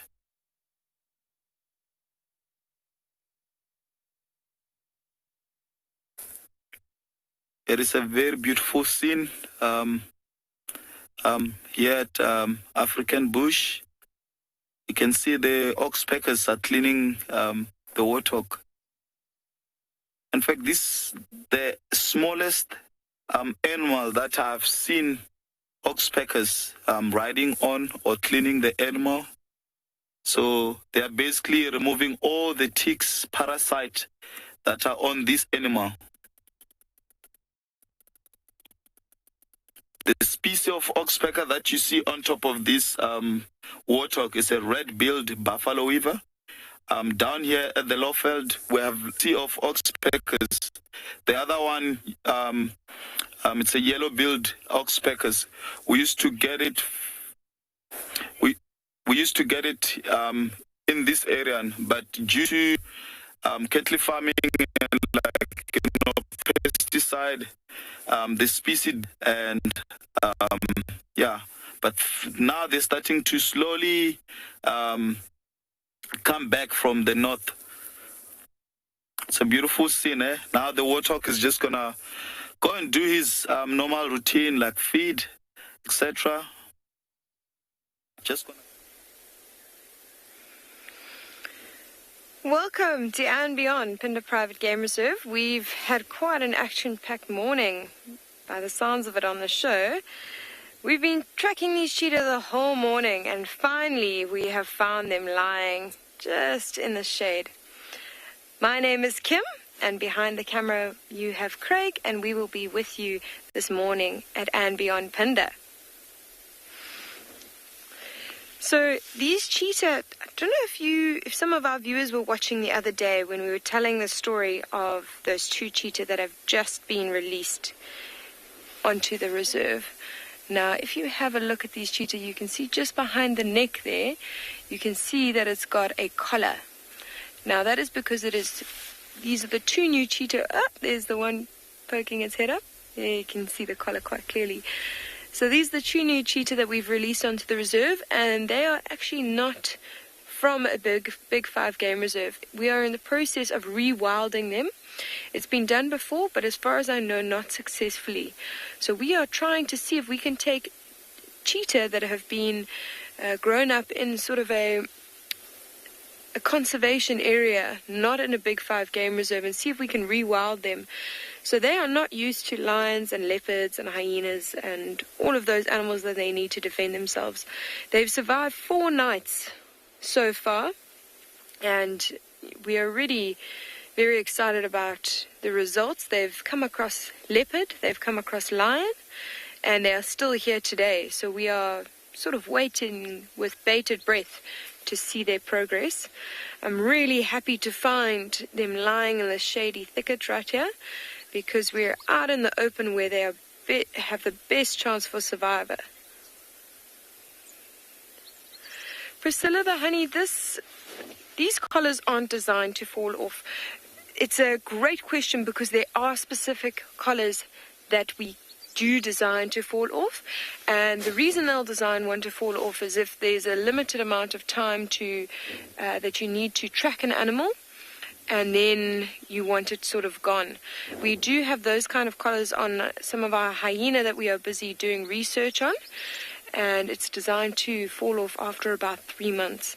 That way we have limited interaction with the animals. We have to dart them once to put the collar on, and after then we don't have to dart them.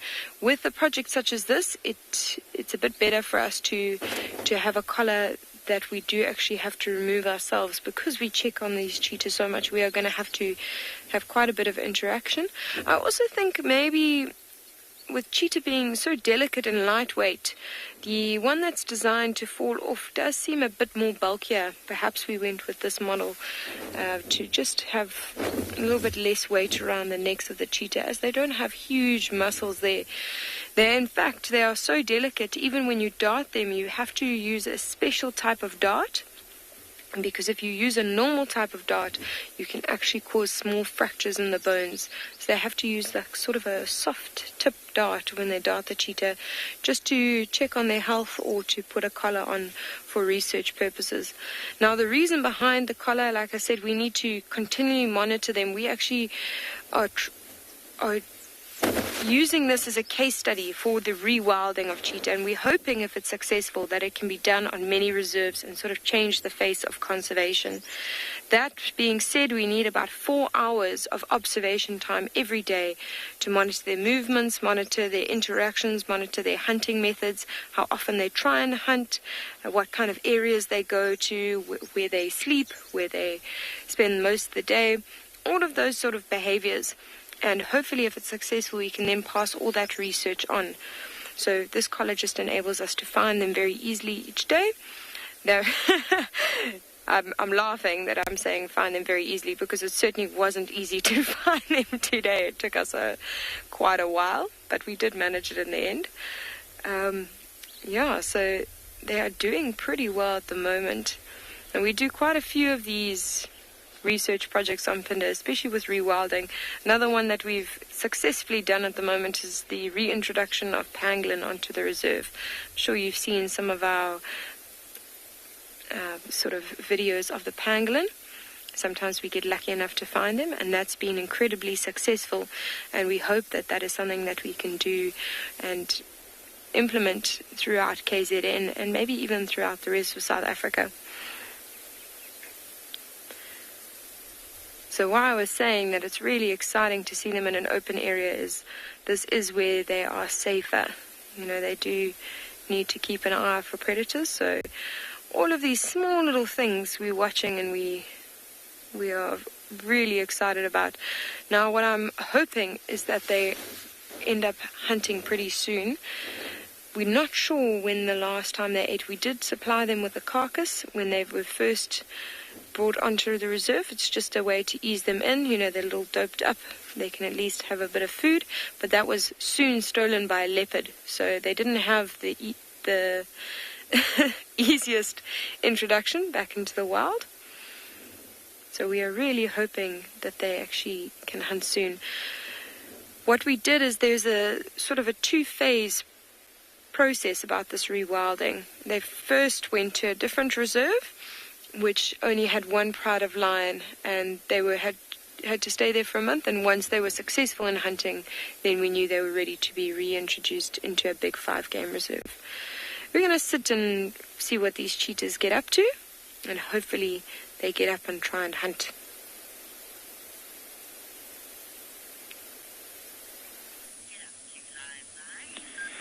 It is incredible. Like, there's just so much happening this morning on this entire reserve, and I'd love to share with some of the viewers. Now, this morning we found, of course, 2 different prides. Over the last 2 days, we found 3 different prides on the reserve. But now, this morning, apparently, Yapi, which one of our other presenters on the western side and southern side of the reserve, found the 2 dominant males that normally move across this whole area. And this morning we heard these other 2 dominant males that are slowly starting to make their way into the reserve. So we haven't seen them yet, and that might be why this pride is moving the way that they are. So they haven't stopped. It's quite warm part of the day. You'll see some of them are moving and then falling down and resting a bit and then carrying on. And I wonder, with those other males moving in, that this pride, because of the youngsters, now they're moving back towards the central part of the reserve to get away from those new males. And the question that's going to be asked is, what's going to happen once those males move closer and the Ross males, which are the dominant males of this pride, will move? So that's going to be an exciting scene to see what's going to happen. But in the meantime, there is a gap over here just to show you this pride moving. There's a game trail that they're on where elephants and buffalo often walk on. And there's a good chance if we get there, we might be able to see the whole pride moving along this game trail. So let's try and give it a go. But it is interesting times. There's going to probably be quite a bit of change in the dynamics within this pride. But I just want to stop here. Just behold this scene with all the lions in front of us.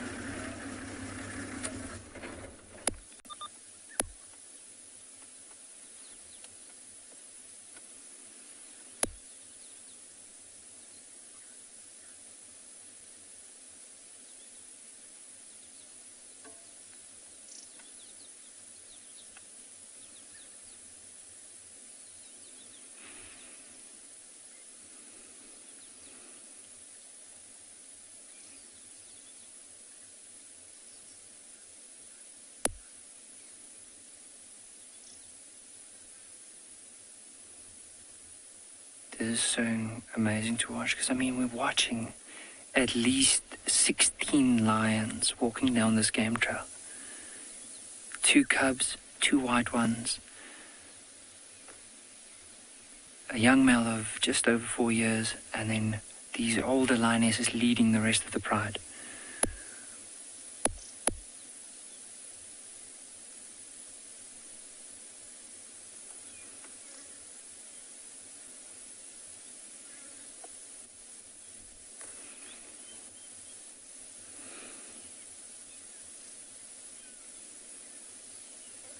See how they're moving, stopping, just listening out.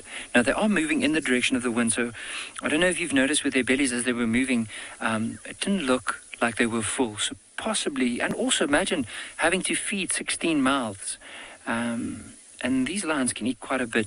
So most likely what's going to happen here is as these lions are moving, they are looking out for opportunities to hunt, especially if they are hungry and driven by other lions. The chances are that they'll move for quite a bit of the day, even though it is starting to warm up as much as it is.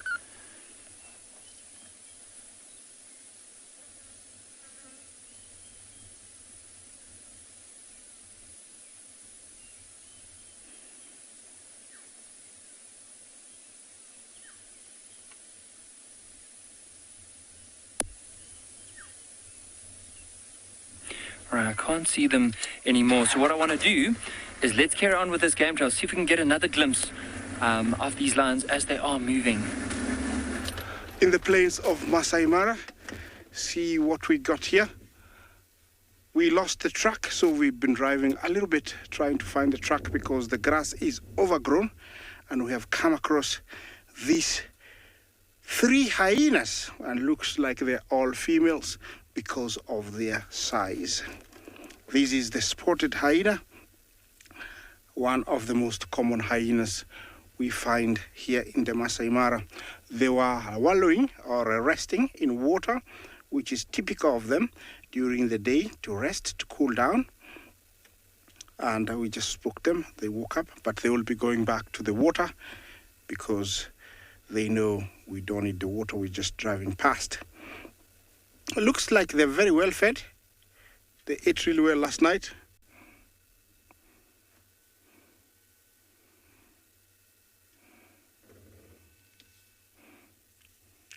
KD, Jamo, you ask how often do hyenas hunt for food instead of scavenging? Well, I have to correct you there, KD. 99% of food that the hyenas eat, they hunt. They were given a very wrong impression that has stuck into people's mind for decades and years, and it's about time we start correcting this because these are supreme hunters. They're very good in bringing down their prey, and 99% of everything they eat, they hunt it. They only scavenge very few times, only when they come across something like a leopard with a kill or a few lionesses and they're, big clan, then they take it, but mostly they hunt for themselves. So, KD, there is your answer. They hunt more than, people think. They scavenge. This guy has found a spot, and soon he's going to lie down and enjoy cooling down in the heat of the day. Is he going to do that? No, he's just double checking, make sure that everybody is in position maybe. They live in a clan, and over here we see the clans of hyenas can range from 1 to 40, very big. And that is a power to reckon when they're in that big numbers, because, even buffalo, they can bring down if they decide to. Eland, zebra, topi, wildebeest, all those they can bring down quite easily, and I have seen that happen. Here looks like a quiet spot where they'll be resting for the rest of the day, and they're trying to find a comfortable spot. I only see 3, but it doesn't mean that that's all. There could be more somewhere. They're heading away more and more. I'm going to watch them disappear, and then I'm going to continue on.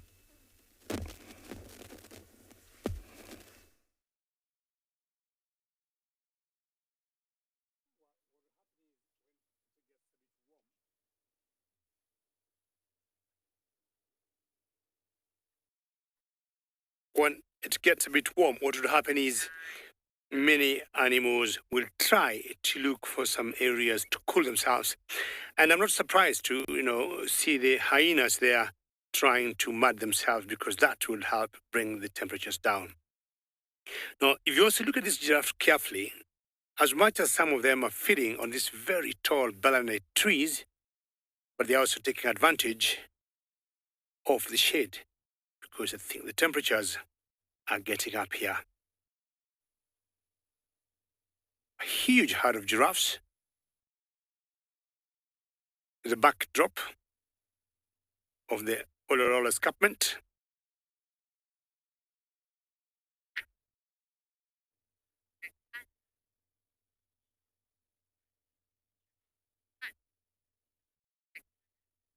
Kelly, I'd like to know how strong or how rough is a giraffe tongue. Well, we have thought giraffes' tongues are like a sandpaper, a very high number of sandpaper, because when you see them eating thorns, the way the tongues come out of their mouth and go around the twigs that they want to feed, especially from the Vichalia trees, those thorns tend just to bounce back from the tongues of the giraffes. So either it's a bit rubbery, but I would say it's quite rough, just like a sandpaper.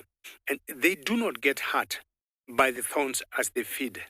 Anything else that is rough that they feed on, you'll always see very easily the giraffe just roll their tongues out, grab whatever it is, and eat it. Now, these two here are having a small little friendly fight. I mean, call it a friendly fight, because they don't seem to be very serious in what we call necking, which you normally see in the males, and that's across all the giraffe species. And this particular type here is the Maasai giraffe. And apparently, I'm not very far from an area where last year we had some 2 male giraffes, big ones, dominant.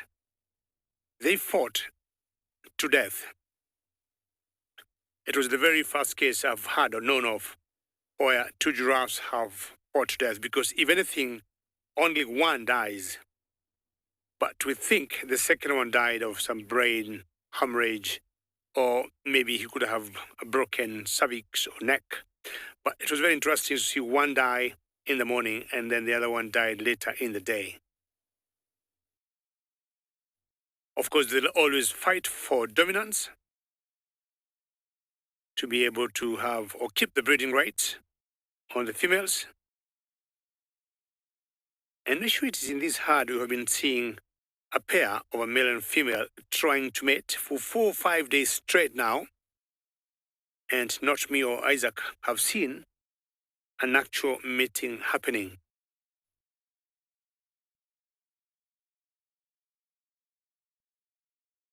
I'll try and investigate if it's in this particular herd we have that pair, and see whether the male has been lucky, because every time the male has tried to mount the female, she has moved off.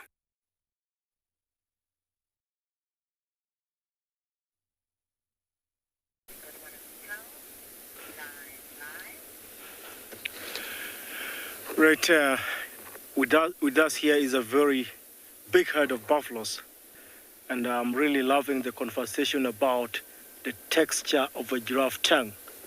At one time I had a lick on my head and it almost ripped off my hair. Back to the buffaloes. Here, this is a breeding herd of buffaloes. Probably anything between 400 and 500 in number. And looking at the front line, they're all females, like a lot of them are females. In a breeding herd of buffaloes, about 60-70% will be full-grown females. Will be several males occupying different levels in terms of the hierarchy, then a lot of babies as well. So ordinarily, a breeding herd of buffaloes will be constantly on the move. And one of the reasons is, so many of them together tend to contaminate the grass with poop and urine. So they don't want to stay in one particular area for long, because eventually the grass will be smelling of urine and too much dung as well. They must be very close to where they can get water, they are water dependent, drink almost every day.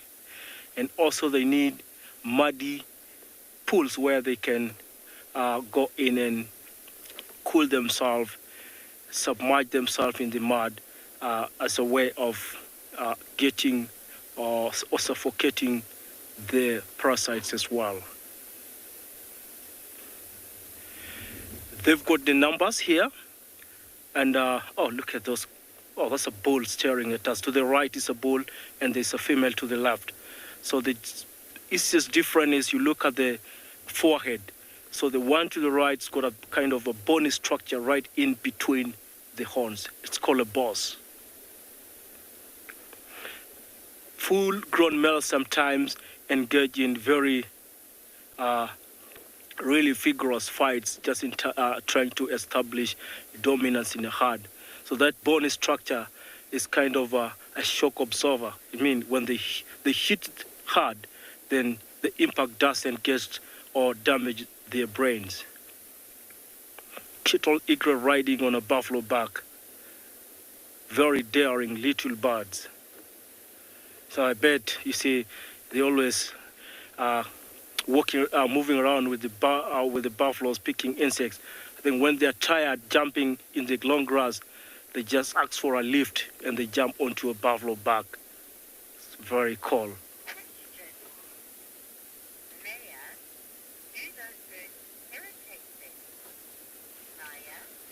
All right, Maya.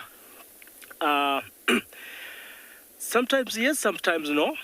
For the young ones, the birds sometimes kind of, they grow, they introduce into the herd, they're not used to the birds, but, these birds don't give in easily. They always want to be on the buffalo back, and eventually the buffaloes learn to accommodate them, and it's not a bother most of the time.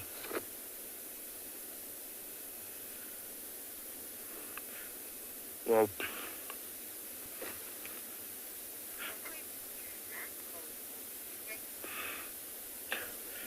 right, it's getting hot and the buffaloes are kind of rushing a bit towards the Mara River. They probably need to get drinking anytime soon. Just carry on driving and just wish them a very good afternoon. So we just have more and more animal coming to drink right here. We had like 3 kudus that came and drank, 2 more piglets, and there's 1 more here, and like another head of impala coming to have a drink, which is just quite amazing to watch. All these beautiful animals coming to drink water. And look at those tusks of this warthog. Quite impressive, eh?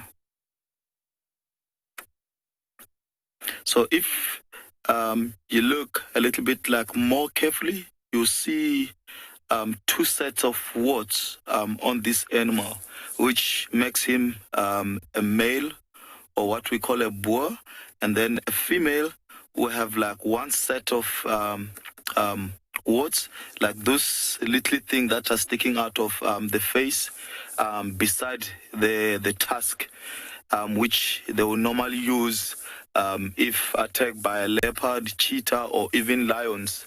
I've actually watched these animals like chasing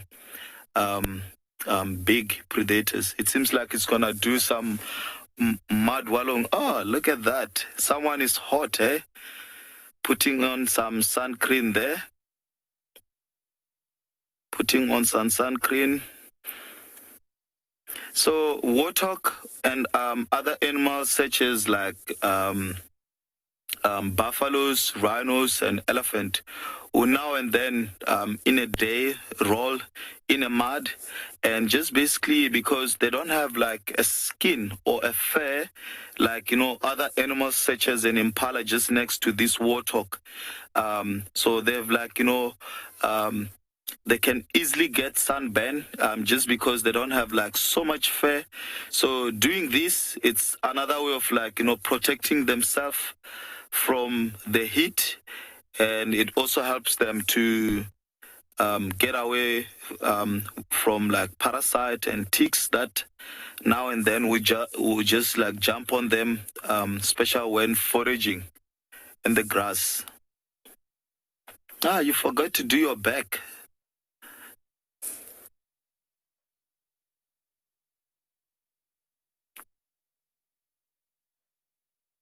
I was just walking away. We still have like, 2, 3 impalas in the water. And look how that impala, how she sort of like spread out of her legs.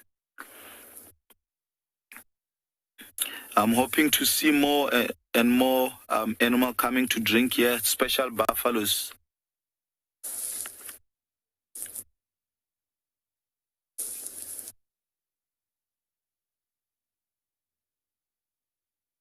At some point, it's always nice to meet people that watch the show, and thank you so much for watching, and we'll hopefully see you soon. Thanks. Cool. My 99-year-old. Oh, really? No worries. Sorry, guys, we're going to be live. Yes, we did. Thank you. So sorry about that, guys. We just talking to some guests that are in the area with us, but we've managed to find Kalahari. Well, Mike managed to find Kalahari, one of the Djuma guides, and so we are just trying to get into a better position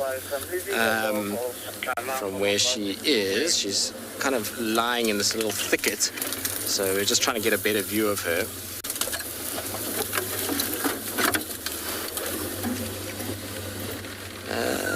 BK, I think, let's try to get around a little bit further. It's just lying here on my left-hand side, so I think if I get around this little bush, then we should have a nice view that's unobstructed by a huge amount of vegetation, which will be good.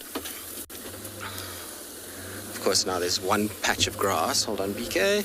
We're almost there. And there we go. Perfect. So that's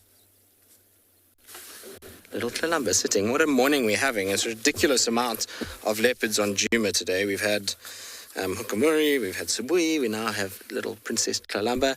And I wonder if she doesn't potentially have or had a kill somewhere close by. She was seen by Andrew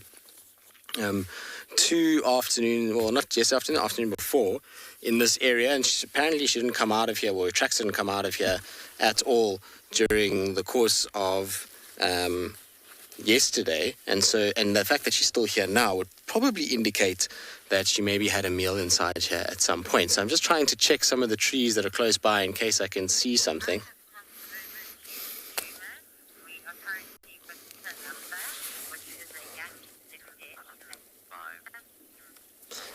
And so I'm hoping that maybe she'll take us to wherever that carcass may be. But crazy that we've managed to have, so many leopards this morning. It's very, very, very, very cool. Now, she's just sitting in the shade. It's gotten quite warm. The clouds have separated. And if she has been on a kill, I suspect that she will have a fairly full belly. And it's difficult from this angle to make certain of that. And if that is the case, then I'm sure she's just going to find a nice little shady spot like she has. And then she's just going to flop down. What's interesting, though, is that she seemingly keeps spending a huge amount of time in this drainage line lately. She seems to really enjoy being down in the Mulawati. This is very, very, very close to where she was kept as a cub. In fact, she's lying about 50 meters from where she was kept for a long period of time as a little one. So maybe she's kind of coming into these areas because, well, she herself will be becoming a mom soon, so maybe she's scouting around and just seeing where would be a good place. Good, we're going to stick with her for the rest of the morning, see what she gets up to. Hopefully she'll take us for a little walk or maybe have a snooze.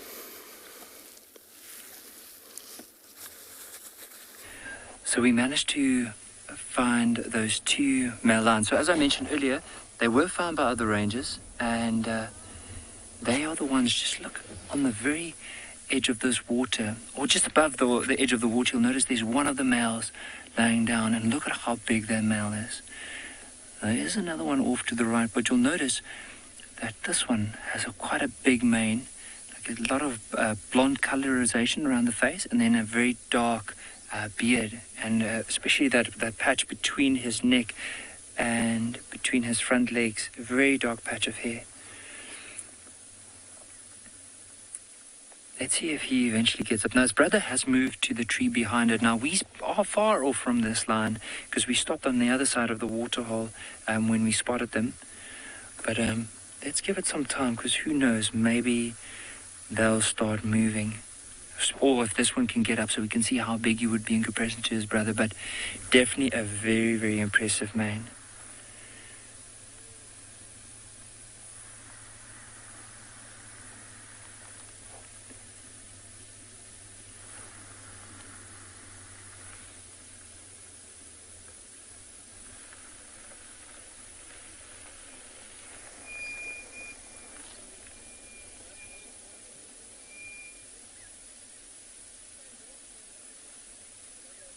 But what an incredible experience to be able to just watch and see the interaction that's probably going to occur from this. And who knows, maybe because the Ross males are still the dominant males within this area, if they move closer, there's a good chance that these two might be pushed off the reserve again.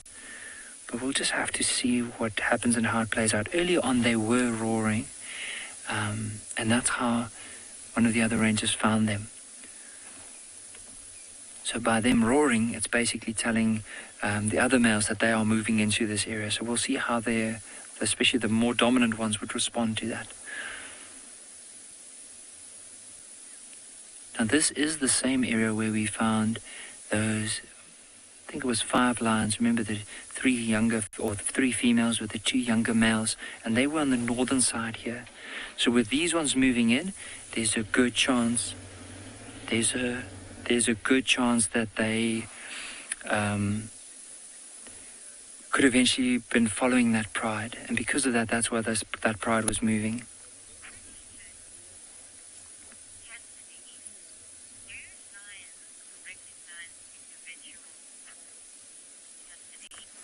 Kathy, I'm sure they do, because you'll often see with a pride, they'll be moving and the mother will turn around and she will give like this contact call, and then her specific cubs will move towards her. So I definitely feel that they will be able to identify individuals from one another. But how's this for a scene? We have some cloud cover rolling in, so it makes it a bit harder to see the lines. But we have this open water in front of us. There's even a bird walking on the bank closer towards us called the Hadida ibis. You'll notice long bill, and often what it will do is just prod that bill into the ground to probably look for some insects. There it goes. Quite an abundant bird that you find within South Africa. But I just want to head back towards that male in the back, and I want to try and see if we can actually see this around his face. But we're going to try and get as close with the camera as we possibly can, just to point this out to you. So notice around his mouth, especially his lower lip, there's a patch of like dark colorization. Now that could have been, as they were moving, imagine in this area there's not a lot of water around, so he would have moved all the way down to this water, him and his brother. I think it might be the brother, could be a younger male. I haven't seen the other one properly. But then as they came down to the water, they were drinking. And because the water is quite dirty towards the edges, that's a brown patch that we can see on his lower lip.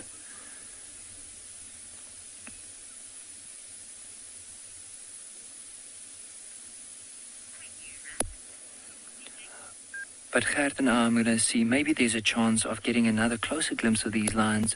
But we'll see if we can maybe reposition a bit. So you've just been talking about the color of the mane of that big male lion, and I think this is quite a great vantage point to see the effectiveness of having not one solid color, but rather a color with, just little black spots. As you can see how beautifully they camouflage when you're looking at the grass. Now if it was one solid color, it would be actually much more obvious, because suddenly you would see this distinctive shape right through the grass. But as we're looking, it blends in perfectly with the shadows that fall between the grass, the different leaf litters, so the sort of variations you see in the landscape. And that's why a lot of animals, if you look at them, they never one solid color. They often have these little markings. The cheetah have these black spots, and actually quite often, well, not quite often, if you have a look very carefully, you can see tiny little black spots in between the larger ones. Then you've got the leopards with that classic rosette pattern. That is probably the best form of camouflage that we can see in the wild. Even giraffe have those little blotches on their skin. Kudu have white stripes down the side. I'm very happy to see that these cheetah, while they're resting, you can see they're having a nice rest. Like I said earlier, they've got a really safe spot here. But you see how they keep picking their head up and scanning around and just making sure it's completely safe around them.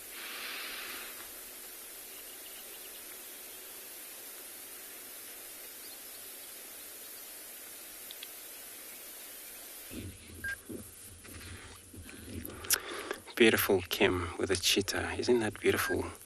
Animals. And yeah, now we're talking about the animal camouflage, and of course here our plant. This is called also lion ants, which links to the lion you just watched now. And of course this plant was named after the lion's eye. It's called lion's eye. And then this very plant that we're looking at it right now is a very interesting plant that it does close up when the sun sets and the morning rise, opened up again. But of course, it definitely looked like an eye from the distance of a cat when you look at it. Some plants have been named individual, or they've been picked up some of the unique way of how would they name them. It's such a beautiful, this is not really camouflage. You would spot really from the distances. And remind me of now, just a little bit of a drizzling we had the last couple of days. Many of the various plants already developed, and this is one of the beautiful plants you would ever have around your garden, or, luckily enough that we don't have a lot of baboon running around here, otherwise they will go for such a plant and feed on them, and they possibly, pull the whole plant. Because it has like a small tubers under the ground. Also, it's eatable for a baboon.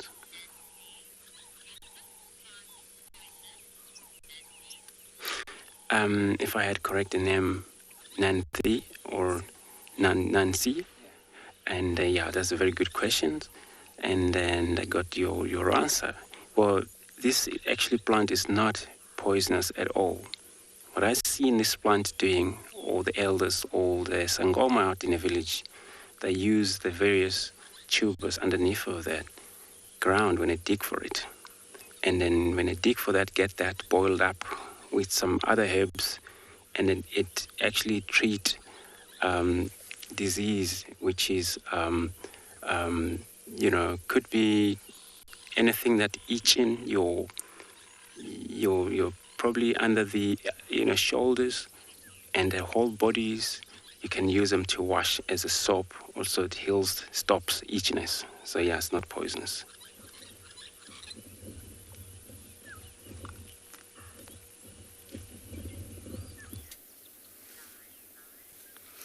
Well, I can assure you that Kalamba doesn't seem to be too worried about itchiness or anything at this stage of the game. She is out for the count, and it's so nice to spend some time with her, not bashing through thickets and just trying to keep up with her, because generally when she is moving, she's a little bit of a nightmare from a following point of view. She is always very, very pleasant when she's sitting and sleeping, and she really is out cold. I don't suspect that she's going to move too much during the course of the day. I reckon as the shade moves, she's going to be slowly kind of moving with it, but I don't think she'll go far. Interestingly enough, though, her tummy doesn't look, too big. You can see, it is moving a little bit, but it's not abnormally full. When a leopard is really full and is being eaten, then you can often find that big roundness towards the sort of midsection, which she doesn't have at the moment. You can see that there is a little tummy there, but it doesn't look as though she's too full. But what you can also see is that her rate of breathing is quite rapid, considering that she's sleeping. And that's just because of how hot it's gotten in the last little bit. She's just trying to control her body temperature, so that rapid breathing will just help with that. And you'll see by this afternoon she'll probably have her mouth open a little bit and be panting, and that's all just to try and cool that body down as much as possible. Shame, girl, have you had a long morning? It's going to be so interesting to see what happens with the female leopards on Djuma, because it's a very, very complicated mix at the moment between Shadulu and Tandi and Kalamba and Sibui, and even Luna to the north, and now in Sele that seems to be hanging around. There's a lot of female leopards, and all of them potentially could be giving birth in the near future, which would make for a complicated denning structure. Amanda, difficult to say, because Mulawati is the way that he is and so shy and sort of secretive, and we spend so little time with him, we don't know how often she's mated already, with him particularly, and whether she's mating with any of the males inside Buffelshoek. So when she will have cubs is anyone's guess, but I suspect sooner rather than later. I mean, she's vocalizing, which generally is a sign that this leopard is starting to look for a male to mate with, and so hopefully within the next 6 months or so we'll have her having little cubs. It would be the most epic thing to see that whole process of her going from a cub and then having cubs of her own. Anyway, it is that time where we need to say goodbye to all of you. Hopefully you've had a wonderful time with us and enjoyed a magic ride through the various parts of southern and East Africa. It seems like it's been an absolute bumper-full drive, and the perfect way to finish with little Kalamba. But from BK and myself, it's been a pleasure, and we'll see you all this afternoon on the Sunset Safari.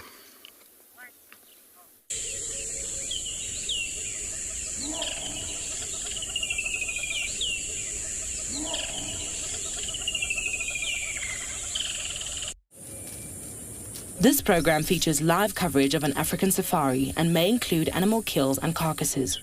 Viewer discretion is advised.